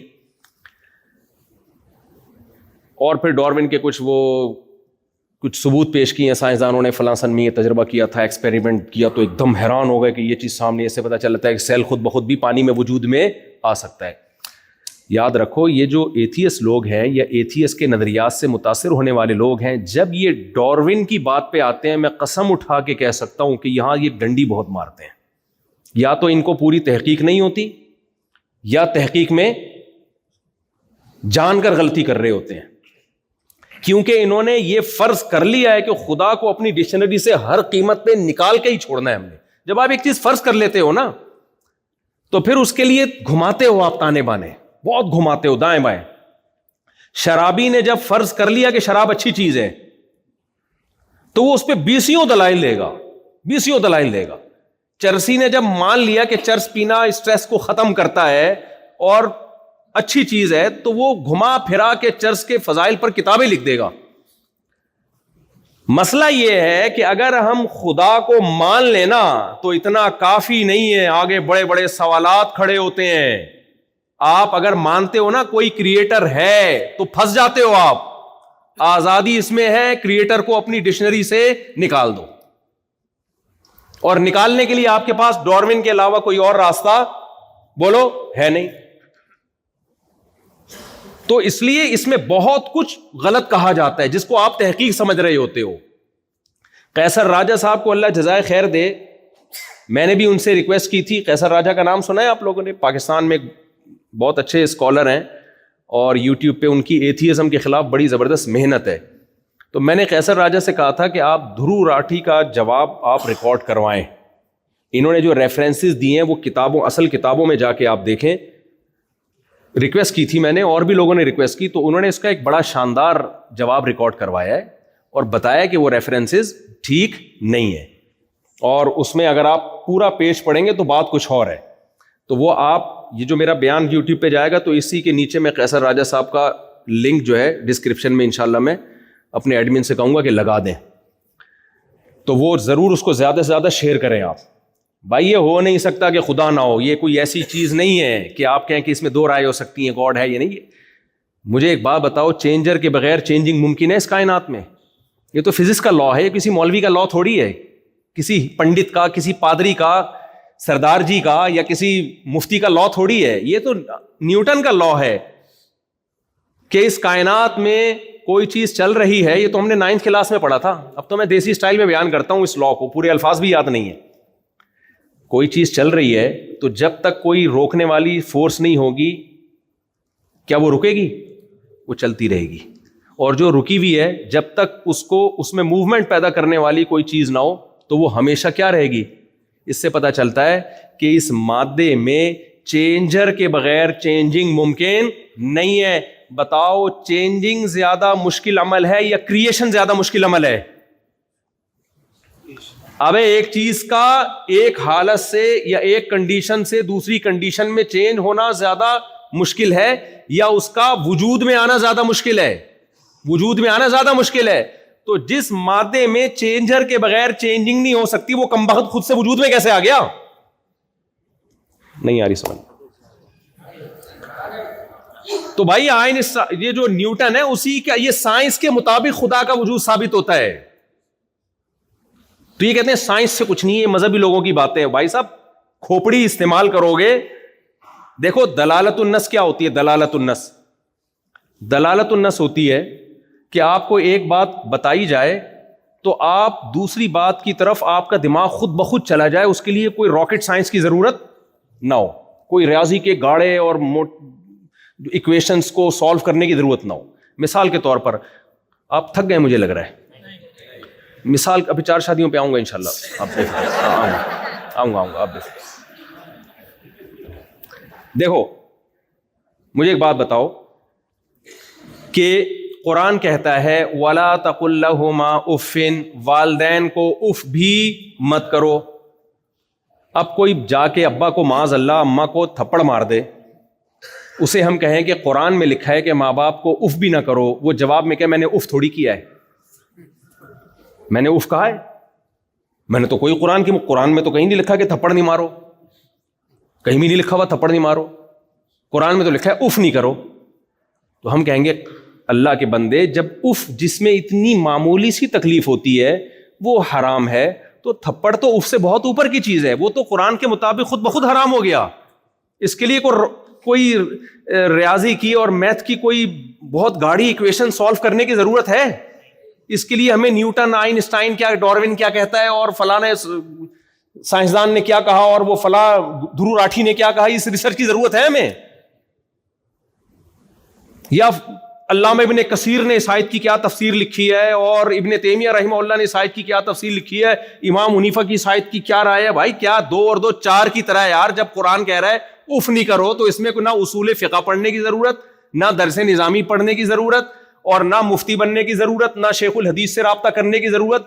کامن سینس کی بات ہے. چھوٹے سے چھوٹا بچہ 5ویں کلاس کے بچے کو بھی یہ بات سمجھ میں آ جائے گی کہ قرآن جب اف کرنے سے منع کر رہا ہے تو کسی مفتی سے پوچھنے کی ضرورت نہیں ہے. تھپڑ مارنا خود بخود کیا ہو گیا, حرام ہو گیا. تو نیوٹن جو ایک بات کہہ کے گیا ہے وہ مولوی نہیں تھا, وہ پادری نہیں تھا, وہ مفتی نہیں تھا, وہ کہہ کر گیا ہے کہ چینجر کے بغیر چینجنگ نہیں, خود سے کچھ نہیں ہوتا یہاں پہ.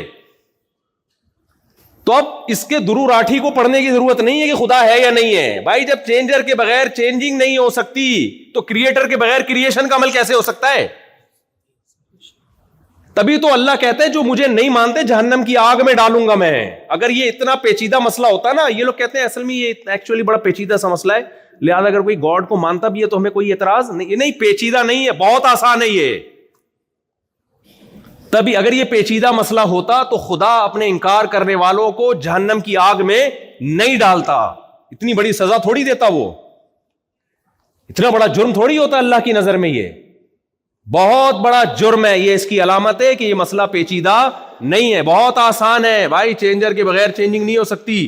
دیکھو مجھے دوبارہ سے میں وہی مثال دیتا ہوں ماں باپ والی. آپ نے اللہ نہ کرے اپنے ابا کو کہیں تھپڑ لگا دیا, اللہ نہ کرے, ابا نے غصے میں قرآن کی آیت پڑھی, بیٹا تو صبح شام تقریریں کرتا ہے, دنیا کو ماں باپ کا ادب سکھاتا ہے, قرآن تو کہہ رہا ہے اف نہ کرو.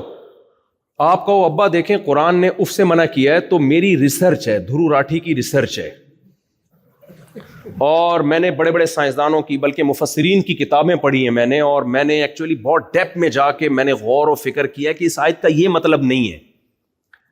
لیکن اگر کوئی اس کا یہ مطلب لیتا ہے کہ تھپڑ مارنا حرام ہے تو مجھے اس پہ بھی کوئی اعتراض نہیں ہے. اس آیت کے دونوں مطلب لیے جا سکتے ہیں. ہو سکتا ہے میں آپ کی تقریر سے متاثر ہو جاؤں, ابا متاثر نہیں ہوگا, پڑوسی متاثر ہوں گے کہ یار علامہ ابن کثیر اور علامہ آلوسی رحمۃ اللہ علیہ اور تفسیر طبری کے حوالے پہ ہے نہیں حوالے ان میں, لیکن ایک مثال دے رہا ہوں, اتنے حوالے پیش کر دیے اس نے, اور وہ فلاں کا بیان بھی دکھا دیا, فلاں کی ریسرچ بھی دکھا دی. اس سے یہ ثابت ہوتا ہے کہ یہ مسئلہ اختلافی ہے. اس آیت کی 2 تفسیریں, ایک تفسیر یہ کہ صرف اف ہی حرام ہے, دوسری تفسیر یہ کہ نہیں تھپڑ بھی حرام ہے. تو ایکچولی یہ مسئلہ اس میں اختلاف رائے بولو ہو سکتا ہے. یہ ہو سکتا ہے اس تقریر سے میں متاثر ہو جاؤں, پڑوسی متاثر ہو جائے, بھائی بہن متاثر ہو جائیں. باپ جس کو تھپڑ مارا ہے وہ آپ کی اس تقریر سے کبھی متاثر نہیں ہوگا. آپ نے 1 لگایا, وہ رکھ کے 6 بھی لگائے گا, جائیداد سے ہمیشہ کے لیے آنکھ کر دے گا, گھر سے دھکے دے کے نکال دے گا. اب آپ کہو گے ایک چیز جس میں اتنی کنٹروورسی تھی اور اتنی ایکچولی اس میں بڑے بڑے مفسرین کا اختلاف تھا, ابا اس پہ مجھے اتنی بڑی سزا کیوں دے رہے ہیں؟ ابا مان لیں گے یہ باتیں آپ کی؟ تو میرے بھائی دھرو راٹھی سے میں انتہائی احترام کے ساتھ کہتا ہوں کہ آپ نے جو خدا کا انکار کر دیا نا ڈاروین کو بیچ میں لا کے, اس تحقیق سے ہو سکتا ہے میں متاثر ہو جاؤں, آپ متاثر ہو جاؤ. گاڈ خدا وہ کبھی بھی اس سے متاثر نہیں ہوگا. وہ کہے گا بھائی چینجر کے بغیر چینجنگ نہیں ہو سکتی, تو یہ بن کیسے گئی؟ یہاں ایک پرانا گھسا پٹا سوال کیا جاتا ہے کہ پھر خدا کیسے ہے, خدا خود سے کیسے ہے ہمیشہ سے؟ بھائی جان نیوٹن نے خدا کے بارے میں کوئی لا پیش نہیں کیا, صحیح ہے نا, اس نے اس کائنات کے بارے میں قانون پیش کیا ہے. اس کائنات کو ہمیشہ سے نہیں مانا جا سکتا, خدا تو ہماری عقل سے بالا تر ہے, اس کے بارے میں تو فزکس کے لا اس پر اپلائی ہوتے ہی نہیں ہیں. اس کائنات کو تو ہم جانتے ہیں, ہمیں پتا ہے بھائی یہاں کچھ کیے بغیر نہیں ہوتا, خود سے کچھ بھی نہیں ہوتا یہاں پہ. ایک ملحد تھا ایتھیسٹ, پروفیسر ہے یونیورسٹی میں, اٹھ پٹانگ باتیں بہت پھینکتا رہتا ہے. اچھا تھوڑا سا سائنس پڑھ کے نا کھوپڑی آؤٹ ہو جاتی ہے. یار تم سائنس پڑھو, تمہیں کس نے منع کیا ہے؟ تم مذہب میں ٹانگ کیوں اڑا رہے ہو؟ مذہب سے تمہارا کیا لینا دینا؟ میسنجر آف گاڈ محمد صلی اللہ علیہ وسلم وہ اخلاقیات لے کے آئے ہیں. مذہب کا دائرہ کار الگ ہے, سائنس کا دائرہ کار الگ ہے. مثال کے طور پر میں مفتی ہوں, مجھ سے کوئی آ کے پوچھے گا وراثت کے مسائل کیا ہیں, میں بتاؤں گا یہ ڈاکٹر کا کام یا سائنسدان کا کام نہیں ہے. ماں باپ کے کیا حقوق ہیں میں بتاؤں گا. میں پورے کروں نہ کروں, لیکن اگر میرے پاس علم ہوگا تو بتاؤں گا, میں نالج ہوگی. آپ پوچھو بھائی بیوی کے کیا حقوق ہیں, میں بتاؤں گا آپ کو. نماز کیسے پڑھنی ہے, میں بتاؤں گا آپ کو. خدا ہم سے کیا چاہتا ہے, میں بتاؤں گا, یعنی کوشش کروں گا بتانے کی. لیکن آپ آؤ میرے گردے میں پتھری ہے, میں بتاؤں گا بھائی میرا ٹاپک. آپ کو سائنس کا تو پتہ ہی نہیں ہے ان مفتیوں کو, یہ تو جاہل ہیں, ان کو تو سائنس کا. یہ چل رہا ہے آج کل یونیورسٹیوں میں, لبرل لوگوں میں نا, کہ ان مولویوں کو تو سائنس کا نہیں پتا. ناسا سورج کے قریب ایک وہ بھیجے ہوئی انہوں نے سیٹلائٹ بھیجا ہوا ہے سورج کے قریب. میں بہت دیکھتا ہوں وہ زوم زوم آوازیں آ رہی ہیں, پتہ نہیں کسی کے چولہے میں نہ بھیج دیا ہو کہیں. خیر امید ہے انشاءاللہ سچ ہی بول رہے ہیں, سورج کے قریب ہی بھیجا ہوگا. لیکن ہم تو دیسی لوگ ہیں, ہمیں کیا پتا, ہم تو کہہ رہے ہیں بھیجا ہے تو ہم مان لیتے ہیں. ہم تو اتنی لفٹ کرا رہے ہیں سائنسدانوں کو بھائی. اگر ہم سائنس کے خلاف ہوتے تو ہم نے کون سا جا کے دیکھا ہے. جب آتی ہیں انسٹاگرام پہ ٹک ٹاک پہ ویڈیو سورج کی وہ سے شعائیں آ رہی ہیں, ہم تو یقین کر لیتے ہمارے سائنسدان بول رہے ہیں, صحیح بول رہے ہوں گے یار. تو ہم تمہاری فیلڈ میں ٹانگ نہیں اڑا رہے میرے بھائی, نہ ہم گردوں کا علاج کر رہے ہیں, نہ ہم پھیپھڑوں کا علاج کر رہے ہیں. تو آپ یونیورسٹی کے پروفیسر بنتے ہو, فوراً خدا کا انکار, اور پھر لیبل سائنس کا لگاتے ہو, تو جھوٹ بولتے ہو میرے بھائی. سائنس خدا کے وجود کو ثابت کرتی ہے, خدا کے وجود کا انکار نہیں کر سکتی. اگر سائنس خدا کے وجود کا انکار کرتی تو قرآن بار بار کائنات میں غور کرنے کا حکم کیوں دیتا؟ قرآن تو کہتا ہے غور ہی نہیں کرنا, بس بند کمرے میں بیٹھنا ہے اور کہیں بھی غور و فکر تو کرنا ہی نہیں ہے. قرآن کیا کہتا ہے سورہ یاسین میں, کل فی فلک یسبحون لا الشمس ينبغي لها ان تدرك القمر ولا الليل سابق النهار. کیسی خاندانی کیلکولیشن ہے, سورج اور چاند کی گردشوں کی کیلکولیشن دیکھو, کبھی ٹکراتے نہیں ہیں آپس میں. کیسی زبردست کیلکولیشن ہے یہ. ذالک تقدیر العزیز العلیم, تقدیر کیلکولیشن کو بولتے ہیں. اللہ کہتے ہیں یہ جو کائنات میں تمہیں ہر چیز اپنے دائرے میں گھومتی ہوئی نظر آ رہی ہے, یہ اتفاقی حادثہ نہیں ہے. حسن اتفاق سے ایسے اچھے اتفاقات نہیں ہوتے. اتفاق سے تو اوٹ پٹانگ کام ہوتے ہیں. اتفاق سے تو جس بندے سے آپ نے قرضہ لیا ہوا ہوتا ہے وہ مل جاتا ہے آپ کو. قبح اتفاق بہت ہوتا ہے, حسن اتفاق بہت کم ہوتے ہیں میرے بھائی.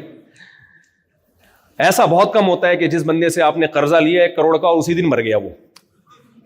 پھر آپ نے دوسرے سے لیا وہ بھی مر گیا, تیسرے سے لیا وہ بھی مر گیا, اور آپ ارب پتی بن گئے.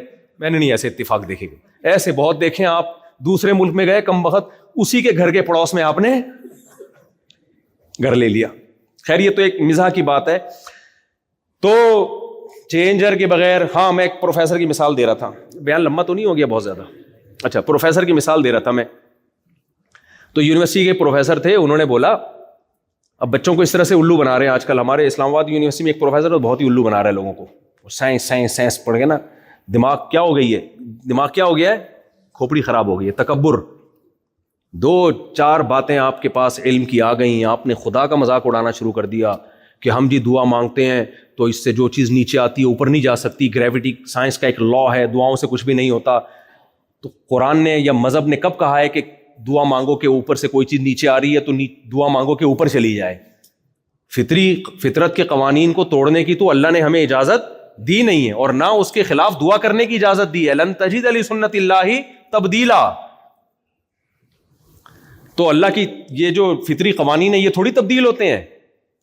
تو خیر, تو ایک پروفیسر صاحب نے کہا کہ بچوں کو سمجھا رہے تھے, وہ شکر ہے وہ بچہ مجھ سے آ کے پوچھ لیا. اس نے, بچہ بھی نہیں تھا, بڑا اچھا بڑا یونیورسٹی میں. وہ کہہ رہے تھے دیکھو بیٹا ادھر آؤ, ہم گاڑی کے ایکسلریٹر پہ جب پاؤں رکھتے ہیں تو وہ رکتی ہے یا چلتی ہے؟ اس نے کہا سر چلتی ہے. اس نے کہا جب بریک پہ پاؤں رکھتے ہیں تو چلتی ہے کہ رکتی ہے؟ انہوں نے کہا رک جاتی ہے. تو کہتے خدا کہاں ہے پھر؟ یہاں تو ہر چیز ایک لاجک سے ہو رہی ہے.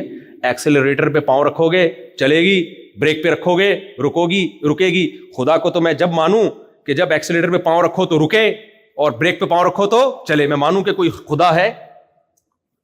اس سے بچے کیا ہو جاتے ہیں.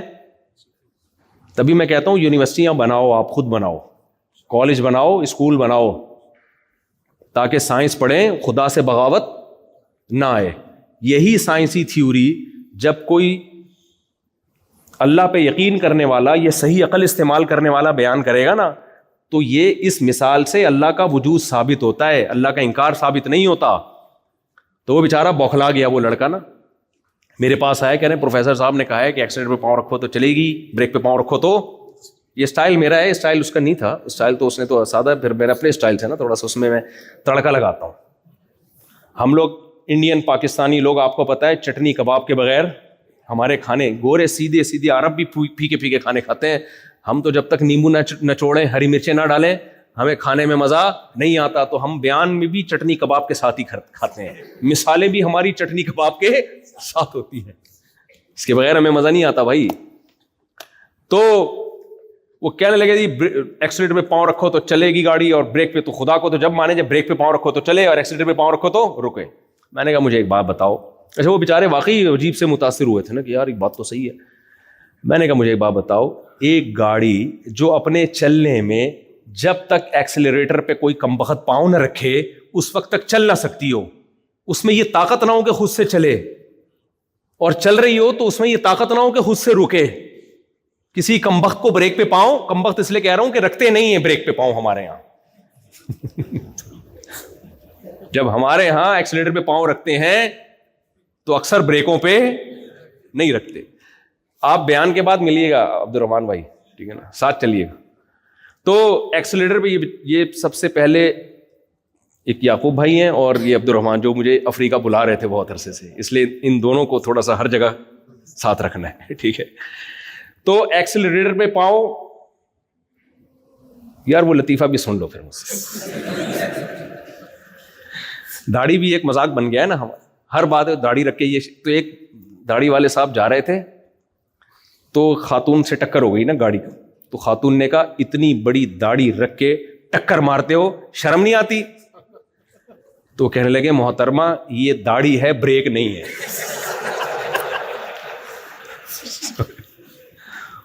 یہ داڑھی ہے، بریک نہیں ہے. تو خیر، تو میں نے ان سے کہا میرے بھائی جو گاڑی چلنے میں اس کی محتاج ہو کہ ایکسیلریٹر پہ کوئی پاؤں رکھ کے چلائے گا تو چلے گی، ورنہ قیامت تک کھڑی رہے گی. اربوں خربوں سال گزر جائیں گے کھڑی رہے گی وہ گاڑی، زنگ لگ کے خود ہی فنا ہو جائے گی، وہ چلے گی نہیں. کراچی میں سست لڑکے ہیں نا، صبح اٹھتے نہیں ہیں، ان پہ بھی نیوٹن کا لا آپ اپلائی کر سکتے ہیں. جب تک ہلا نہیں نا ان کو ان کا باپ، خود سے نہیں ہلتے. وہ نیوٹن کا قانون بہت جگہ فٹ ہوتا ہے، جب تک ہلاؤ گے نہیں ہلیں گے نہیں. وہ ایسے سست لوگ ہم نے دیکھے ہیں. خیر، تو بریک جب تک نہیں لگاؤ گے وہ گاڑی رکے گی نہیں. میں نے کہا میرے بھائی جو گاڑی چلنے میں چلانے والے کی محتاج، رکنے میں روکنے والے کی محتاج، وہ گاڑی خود بخود بن سکتی ہے؟ بولو. تو اس کو کسی انسان نے بنایا، اور جس انسان نے اس گاڑی کو بنایا وہ اس گاڑی سے زیادہ پیچیدہ مشین ہے یا نہیں ہے اس کی؟ تو وہ خود بخود بن گیا. پھینکنے پر گورنمنٹ کی طرف سے کوئی پابندی نہیں، پھینکتے رہو. تو یہ نہیں ہو سکتا. ایک بے جان تصویر، بے جان، خربوں سال میں خود وجود میں نہیں آ سکتی. اور اگر اس تصویر میں جو آنکھ ہے وہ دیکھنے کی صلاحیت بھی رکھتی ہو، اس تصویر میں جو ناک ہے وہ سونگھنے کی صلاحیت رکھتی ہو، اس تصویر میں جو کان ہے وہ سننے کی صلاحیت رکھتا ہو، خدا کی قسم خربوں سال میں بھی وہ آٹومیٹیکلی وجود میں ارتقاء اور ایوالو ہو کے وجود میں نہیں آ سکتا.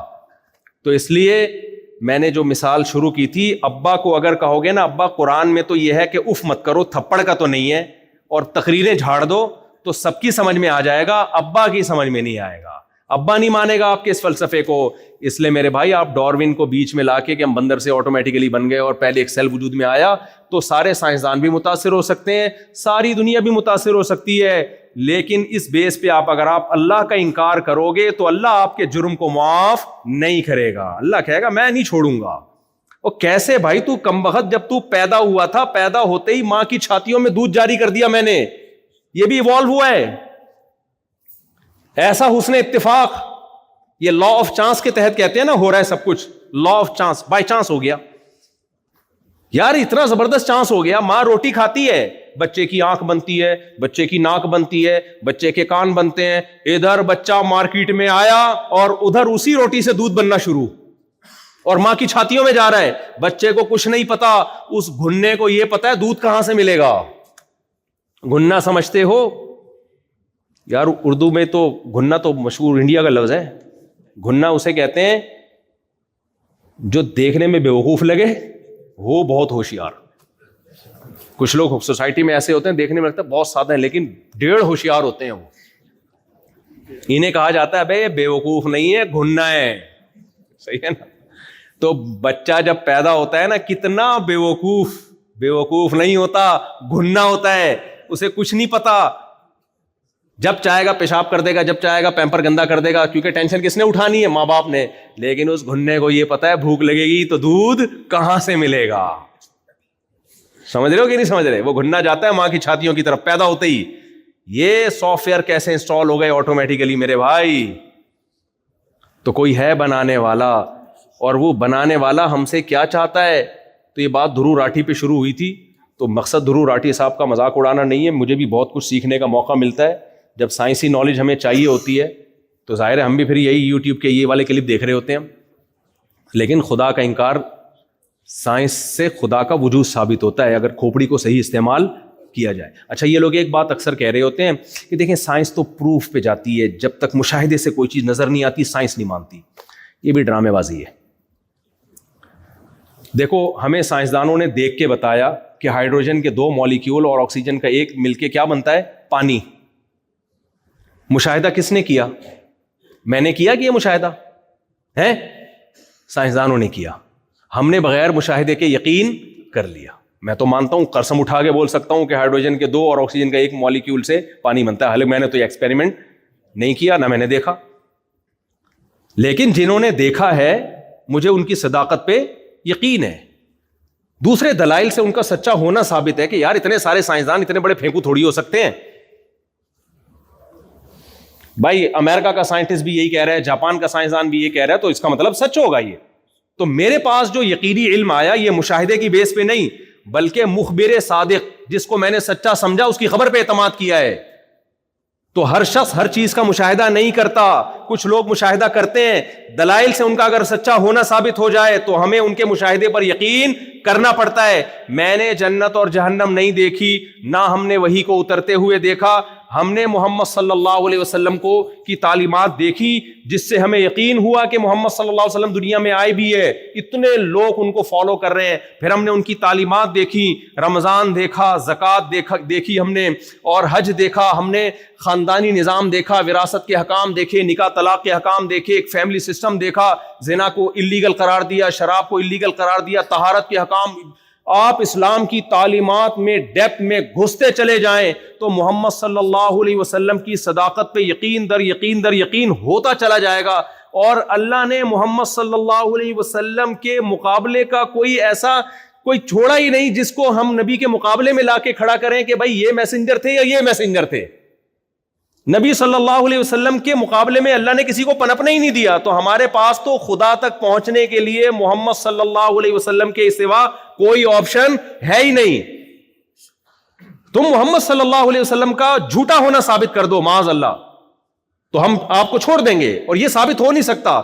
ہم دلائل کے انبار لگا دیں گے آپ صلی اللہ علیہ وسلم کے سچا ہونے کے ثابت ہونے پر. ہمارے پاس تو دلائل ہے میرے بھائی. 1400 سال پہلے کی تعلیمات, ایک نبی جو امی پیغمبر تھے ان کی تعلیمات دیکھو. 1400 سال کے بعد بھی ایک زندہ مذہب ہے اسلام. بھائی 1400 سال پہلے اتنی پاورفل موٹیویشن کہاں سے آ گئی کہ کروڑوں لوگ رمضان کا چاند نظر آتے ہی کھانا پینا چھوڑ دیتے ہیں. یہ موٹیویشن, یہ تو ابھی یہ میرا ٹاپک نہیں ہے اسلام کی حقانیت اور نبی کی حقانیت کیسے ثابت ہوتی ہے, ورنہ اس پہ تو کئی گھنٹے بولا جا سکتا ہے. تو جب محمد صلی اللہ علیہ وسلم کا سچا ہونا ثابت ہو جائے تو پھر میرے لیے جنت کا مشاہدہ ضروری بولو نہیں ہے, جہنم کا مشاہدہ ضروری نہیں ہے. نہ میں نے بھائی ہائیڈروجن کے 2 مالیکیول دیکھے کہ پانی میں ہوتے ہیں, نہ ہم نے آکسیجن دیکھی. ہم نے کہا سائنسدان بول رہے ہیں, صحیح بول رہے ہوں گے بھائی صاحب, مان لیا ہم نے. اور ایسا مانا ہے کہ اب کوئی سائنٹسٹ اٹھ کے بولے کہ یہ تحقیق غلط ہے تو ہم اس سائنسدان کو بول دیں گے تو چھوڑ رہا ہے لمبی, تو غلط ہے, یہ نظریہ غلط نہیں ہو سکتا. تو ایسے ہی میرے بھائی ہر ایک کا مشاہدہ نہیں ہوتا. خیر, بات کو میں سمیٹ کے ختم کرتا ہوں. تو قرآن نے ہمیں یہ بتایا ہے, اللہ کی کتاب نے ہمیں یہ بتایا ہے کہ موت کے بعد اس عمل کو ریورس کر کے تمہیں دوبارہ زندہ کروں گا. اب یہاں سائنسدان انوالو ہوں گے, اٹ ازنٹ پاسبل, یہ ممکن نہیں ہے. اللہ کہتے ہیں کم بختو, تم نے ایک طرح کا پیدا ہونا دیکھا ہے, میں نے پانی سے انسان بنایا, وَهُوَ بِكُلِّ خَلْقٍ عَلِيمٍ, بے وقوفو, جو اس طرح پیدا کر سکتا ہے وہ ہر طرح سے پیدا کر سکتا ہے. تو یہ کہنا کہ ہماری عقل سے بالاتر ہے سمجھ میں نہیں آتا. ٹھیک ہے, اگر اللہ نے یہ دعویٰ نہ کیا ہوتا پھر آپ نہ مانتے, پھر آپ کہتے بھائی ایک چیز ممکن ہے لیکن ہر ممکن چیز ہوگی, یہ ضروری, آپ کی 4 شادیاں ممکن ہیں یا نہیں ہیں, لیکن ہو جائیں گی کیا؟ تو ممکن تو ہے کہ خدا دوبارہ پیدا کر دے, لیکن اس سے یہ ثابت تھوڑی ہوتا کہ پیدا کرے گا. لیکن جب اللہ دعویٰ کرے نا بار بار کہ میں کروں گا پیدا, پھر یہ ثابت ہوتا ہے کہ پیدا کرے گا. اللہ کہتا ہے میں نے انسانوں کو پیدا کیا ہے لیبلوکم ایکم احسن عملا, کہ میں دیکھنا چاہتا ہوں. کیسر راجہ کے جو ہے نا وہ آپ نے اس کو لنک کو ملینز تک پہنچانا ہے. اچھا, میرے اس بیان کے نیچے ڈسکرپشن میں وہ لنک لگاؤں گا, وٹامنس بولوں, اس کو آپ نے پھیلانا ہے زیادہ سے زیادہ. تو اللہ کہتا ہے میں نے اس لیے پیدا کیا ہے, میں دیکھوں گا تم میں اچھا عمل بولو کون کرتا ہے. اس لیے میرے بھائی اچھا بننا میری اور آپ کی مجبوری ہے. مجبوری نہ ہوتی تو میں تو نہیں بنتا. کیا فائدہ اچھا بننے میں یار, کیا خیال ہے؟ مزے کی زندگی گزارو برا بن کے. بروں کے کتنے مزے ہیں, استنجا بھی نہیں کرتے وہ, ہم لوٹے تلاش کرنے میں ہمیں کتنی ٹینشن ہوتی ہے یار. میں اپنے گھر والوں کو کینیڈا لے کر گیا تو پانی نہیں نا, کہیں پانی نہیں ہوتا ان ملکوں میں, تو کامن ہے واش روم میں. اب میرے گھر والوں نے فرسٹ ٹائم دیکھا تھا کہ واش روم میں پانی نہیں. میں نے کہا بھائی نہیں ہوتا.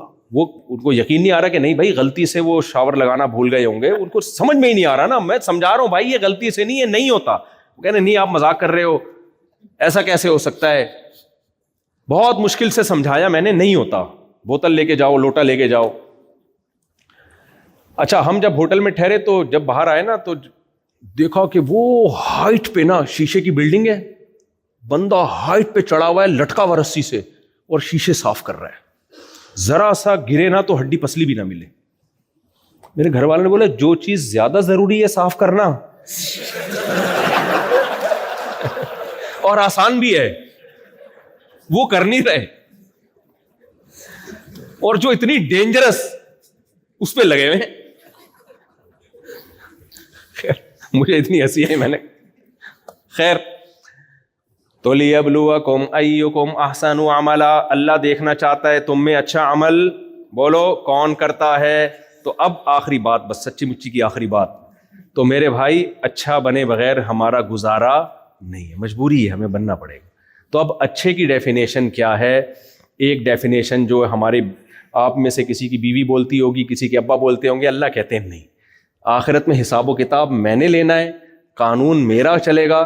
تو جس کو میں اچھا کہوں گا وہ اچھا, جس کو میں برا کہوں گا وہ برا.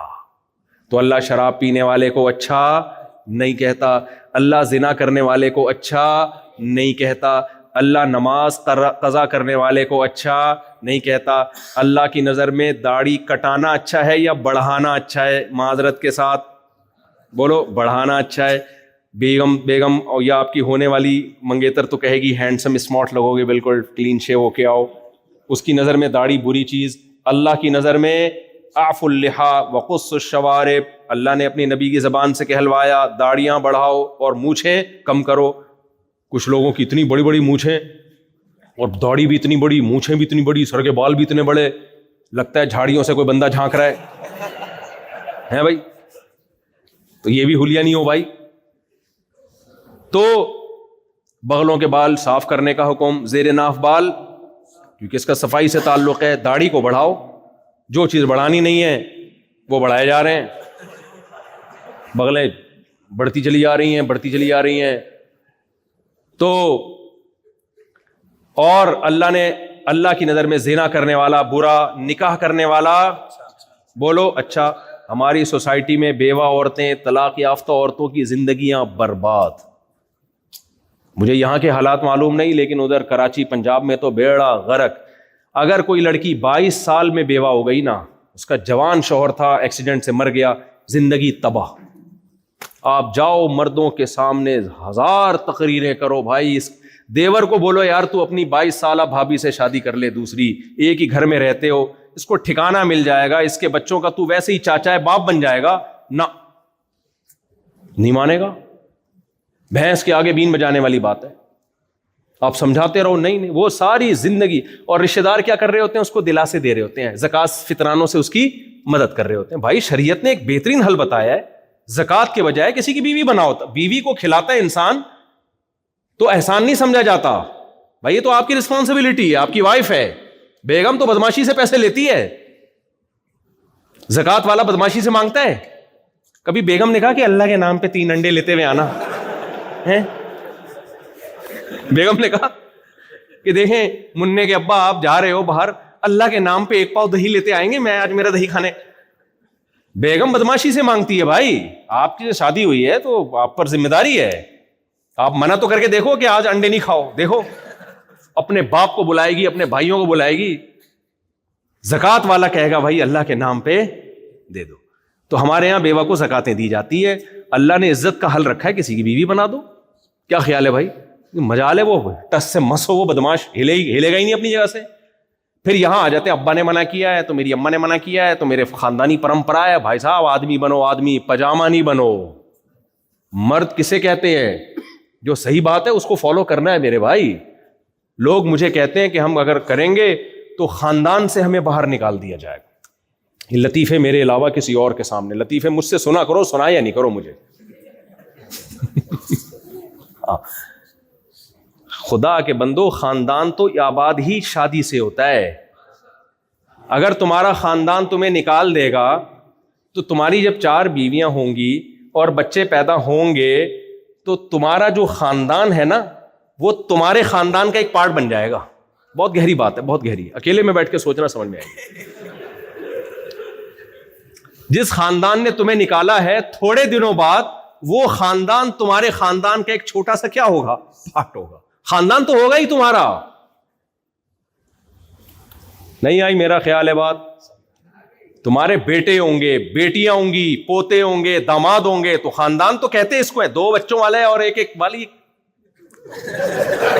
یہ مذاق میرے سامنے مت کیا کرو. لوگ کہتے ہیں تربیت اچھی ہوگی ایسے خاندان کی جس میں 2 بچے ہوں. خاندان ہے کہاں؟ یہ کیوں کو خاندان بولتے ہیں؟ یہ ایسا ہی ہو گیا، ایک آدمی بار بار بٹوے میں یوں کر رہا ہے نا، ڈاکو نہ چھین لے، پیسے نہ چھین لے، ڈاکو پیسے نہ چھین لے. آپ سمجھے یار کھربوں روپے لے کے گھوم رہا ہے، یار پیسوں کی حفاظت کرنی ہے یار. جیب میں نکال کے دیکھا 50 روپے نکلے. تو آپ بولے گے بھائی اس کے لیے اتنی فکر کر رہا ہے؟ تو یہ 2 بچے کی حفاظت کرنی، بھائی یہ حفاظت اس کو خاندان بولتے ہیں؟ یہ تو فیملی پلاننگ والوں نے الو بنا دیا ہے، بیوقوف بنا دیا ہے. تو اس لیے میرے بھائی نسل بھی بڑھاؤ، خوشحال زندگی. ہم اللہ پہ اعتماد اور توکل کرنے والے لوگ ہیں. اللہ تعالیٰ نے جب بچہ پیدا ہوتا ہے، ماں کی چھاتیوں میں دودھ آ جاتا ہے، تو کیلکولیشن کرنے والے تو کہیں گے ایکچولی ایک بچہ آیا تو دودھ آیا تو دوسرا بھی آئے گا تو پھر پرابلم کریٹ ہوگی اور اتنے. بھائی اللہ نے بتا دیا ہے کہ پیدا ہوتے ہی ماں کی چھاتیوں میں دودھ پیدا کرنا اس کی علامت ہے کہ اس کی ذمہ داری کس کے ذمہ ہے؟ یہ اللہ کے ذمہ. وہ غافل، اس کا بنایا ہوا ایک نظام ہے. آپ کہہ سکتے ہو دودھ ہی آتا ہے نا، اسکول کی فیسیں تھوڑی آتی ہیں، ڈبل روٹی، بریڈ اور انڈے مکھن کے پیسے تھوڑی. بھائی دودھ ایک سائن ہے. جیسے قرآن کہہ رہا ہے اف مت کرو، مطلب جوتے تو مارنا ویسے ہی حرام ہے، تو قرآن کہہ رہا ہے ابھی اس کی ضرورت دودھ ہے تو میں نے دودھ دے دی. یہ ایک سائن ہے عقل مندوں کے لیے، جو ضروری ہوگا وہ میں پرووائڈ کروں گا. اور اگر میں نے ارادہ کر لیا نہیں دینے کا تو ایک بچے میں بھی نہیں دوں گا میں، تو ایک میں بھی نہیں دوں گا میں. جب بھوکا مارنے کا اللہ ارادہ کر لیتا ہے تو بھائی پھر تو مریں گے سب بھوکے، پھر اس کا 1 یا 2 بچوں سے کوئی تعلق نہیں ہے. تو خیر کہاں سے کہاں بات چلی گئی، بات کو سمیٹ کے بڑھتی چلی آ رہی ہے. تو میرے بھائی اللہ کی نظر میں نماز پڑھنے والا اچھا، چھوڑنے والا بولو برا. تو اس لیے اللہ کی نظر میں خاندان جوڑنے والا اچھا، توڑنے والا برا. غیر مسلموں کے ہاں فیملی سسٹم تباہ ہو گیا، چچا ماموں خالہ کا سیٹ اپ ہی نہیں ہے. اسلام میں میرے بھائی ابا بھی ہوتے ہیں، اماں بھی ہوتی ہیں، چچا بھی ہوتے ہیں، تایا بھی ہوتے ہیں، خالہ بھی ہوتی ہے، پھوپھیاں بھی ہوتی ہیں، بھتیجیاں بھی ہوتی ہیں، بھانجیاں بھی ہوتی ہیں، بہن بھی ہوتے ہیں، بھائی بھی ہوتے ہیں. اب یہ سب یہاں تو مجھے بڑا اچھا نظام نظر آ رہا ہے, اللہ کرے ایسا ہی چلتا رہے یہ, اور اللہ کرے ایسا ہی ہو جیسا مجھے نظر آ رہا ہے. تو اس لیے میرے بھائی ہمارے پاس اسلام کے علاوہ کامیابی کے لیے کوئی اور آپشن بولو نہیں, اس لیے مجبوری ہے ہماری اسلام پہ چلنا, کیونکہ اسلام کے علاوہ کسی کے پاس اچھے اور برے کا کوئی معیار ہی نہیں ہے. ہر ایک نے اپنا اپنا معیار بنایا ہوا ہے, اور شراب بھی پیتے ہیں پھر بھی بہت اچھے ہیں, چرس پی رہے ہیں پھر بھی کیا ہے بہت اچھے, ابا کو اولڈ ہاؤس میں جمع کرا رہے ہیں پھر بھی بہت اچھے. یہ والے ہم کو اچھے نہیں چاہیے, ہمیں اللہ کی نظر میں اچھا بننا ہے. تو اللہ کی نظر میں اچھا وہی ہوگا جو اسلام کو فالو کرے گا. ابھی رمضان بھی آنے والا ہے, تو آپ لوگ مسجدوں سے جڑیں, علماء سے جڑیں, تبلیغ والوں سے جڑیں. سمجھتے ہو گے نہیں سمجھتے؟ اور دوسری بات جو میں نے کہی کہ بھائی مدرسے بھی ماشاءاللہ بہت آباد ہیں, اللہ اور ترقیاں دے, لیکن جو مخیر لوگ ہیں, تاجر لوگ ہیں, جن کو اللہ نے مالی وسعت دی ہے, وہ اسکول بھی بنائیں, یونیورسٹیاں بھی بنائیں, اور اس میں کو ایجوکیشن سسٹم نہیں ہو, لڑکیوں کے لیے الگ, لڑکوں کے لیے الگ, اور وہ والا الگ نہ ہو جو سیاستدانوں کی تقریریں ہوتی ہیں. سیاستدان تقریر کر رہے تھے, آپ مجھے ووٹ دو, میں لڑکوں کے لیے الگ اسکول بناؤں گا, لڑکیوں کے لیے الگ. سیاستدانوں نے بنانا تو ہوتا نہیں, پھینک رہے ہوتے ہیں لمبی لمبی. آپ مجھے ووٹ دیں, میں مردوں کے لیے الگ ہاسپٹل بناؤں گا, خواتین کے لیے الگ. آپ مجھے ووٹ دیں, میں مردوں کے لیے الگ پارک بناؤں گا, خواتین کے لیے الگ. کسی نے کہا میٹرنٹی ہوم نہیں ہے ہمارے یہاں, زچہ و بچہ کے جو ہاسپٹل ہے, اس نے کہا آپ مجھے ووٹ دیں, میں خواتین کے لیے الگ اور مردوں کے لیے الگ. بنانے تو تھے نہیں, تو پھینکے جا رہا تھا. تو ایسا نہیں ہو کہ آپ بھی پھینکتے رہے, میں یہ کروں گا میں وہ کروں گا. جو مخیر حضرات ہیں, تاجر لوگ ہیں, وہ بھائی اسکول بنائیں, کالج بھی بنائیں, تاکہ اور اس میں تعلیم معیاری ہو, غیر مسلم بھی آ کے پڑھیں. اس میں ماحول کیا ہو, اسلامی ماحول, خاندانی ماحول ہو, جس میں اللہ سکھایا جاتا ہو. جامعۃ الرشید ہمارا ادارہ ہے جہاں سے میں فارغ ہوں. جامعۃ الرشید کا ایک ہدف ہے کہ بھائی جتنے دینی مدرسے ہیں 70% دین کی تعلیم کے ساتھ 30% دنیا کی تعلیم بھی ہو. بالکل ہی مولانا بالکل ہی فارغ نہ ہو دنیا سے. 70% دینی, 30% دنیا کی. اور جامعۃ الرشید کا یہ ویژن ہے کہ جو اسی طرح علماء یونیورسٹیاں بھی بنائیں. ہم نے غزالی یونیورسٹی بنائی جامعۃ الرشید نے کراچی میں, اس سے بہت مخالفت بھی ہو رہی ہے بعض لوگوں کی طرف سے, لیکن وہ بنائے جا رہے ہیں.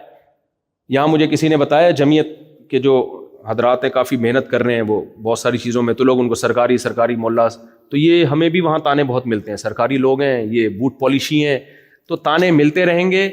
آپ نے کام کرنا ہے کس کے لیے؟ اللہ کے لیے. جو مخالفت کرنے والے وہ درباری بھی کہیں گے, سرکاری بھی کہیں گے, فلانا ملا. حالانکہ جو میرے شیخ مفتی عبد الرحیم صاحب جن سے میں بیعت ہوں, جو مفتی رشید احمد لدھیانوی رحمہ اللہ تعالیٰ کے خلیفہ, اور مفتی رشید احمد لدھیانوی خلیفہ تھے حضرت عبد الغنی پھول پوری رحمۃ اللہ علیہ کے, اور مولانا عبد الغنی پھول پوری رحمۃ اللہ علیہ خلیفہ تھے حضرت مولانا اشرف علی تھانوی رحمہ اللہ تعالیٰ کے. یہ سارے مضبوط سلسلہ ہی ہے, بہت خاندانی سلسلہ ہی ہے. تو ان میں کوئی درباری ملا نہیں ہے اس میں. تو لیکن آپ جب بھی کوئی کام کریں گے تو سرکاری بھی, اور بیچاروں نے نہ اپنی کوئی زمین بنائی, نہ کوئی پلاٹ بنایا, کچھ بھی نہیں ہے ان کے پاس. سرکاری لوگ ایسے تھوڑی کرتے ہیں یار.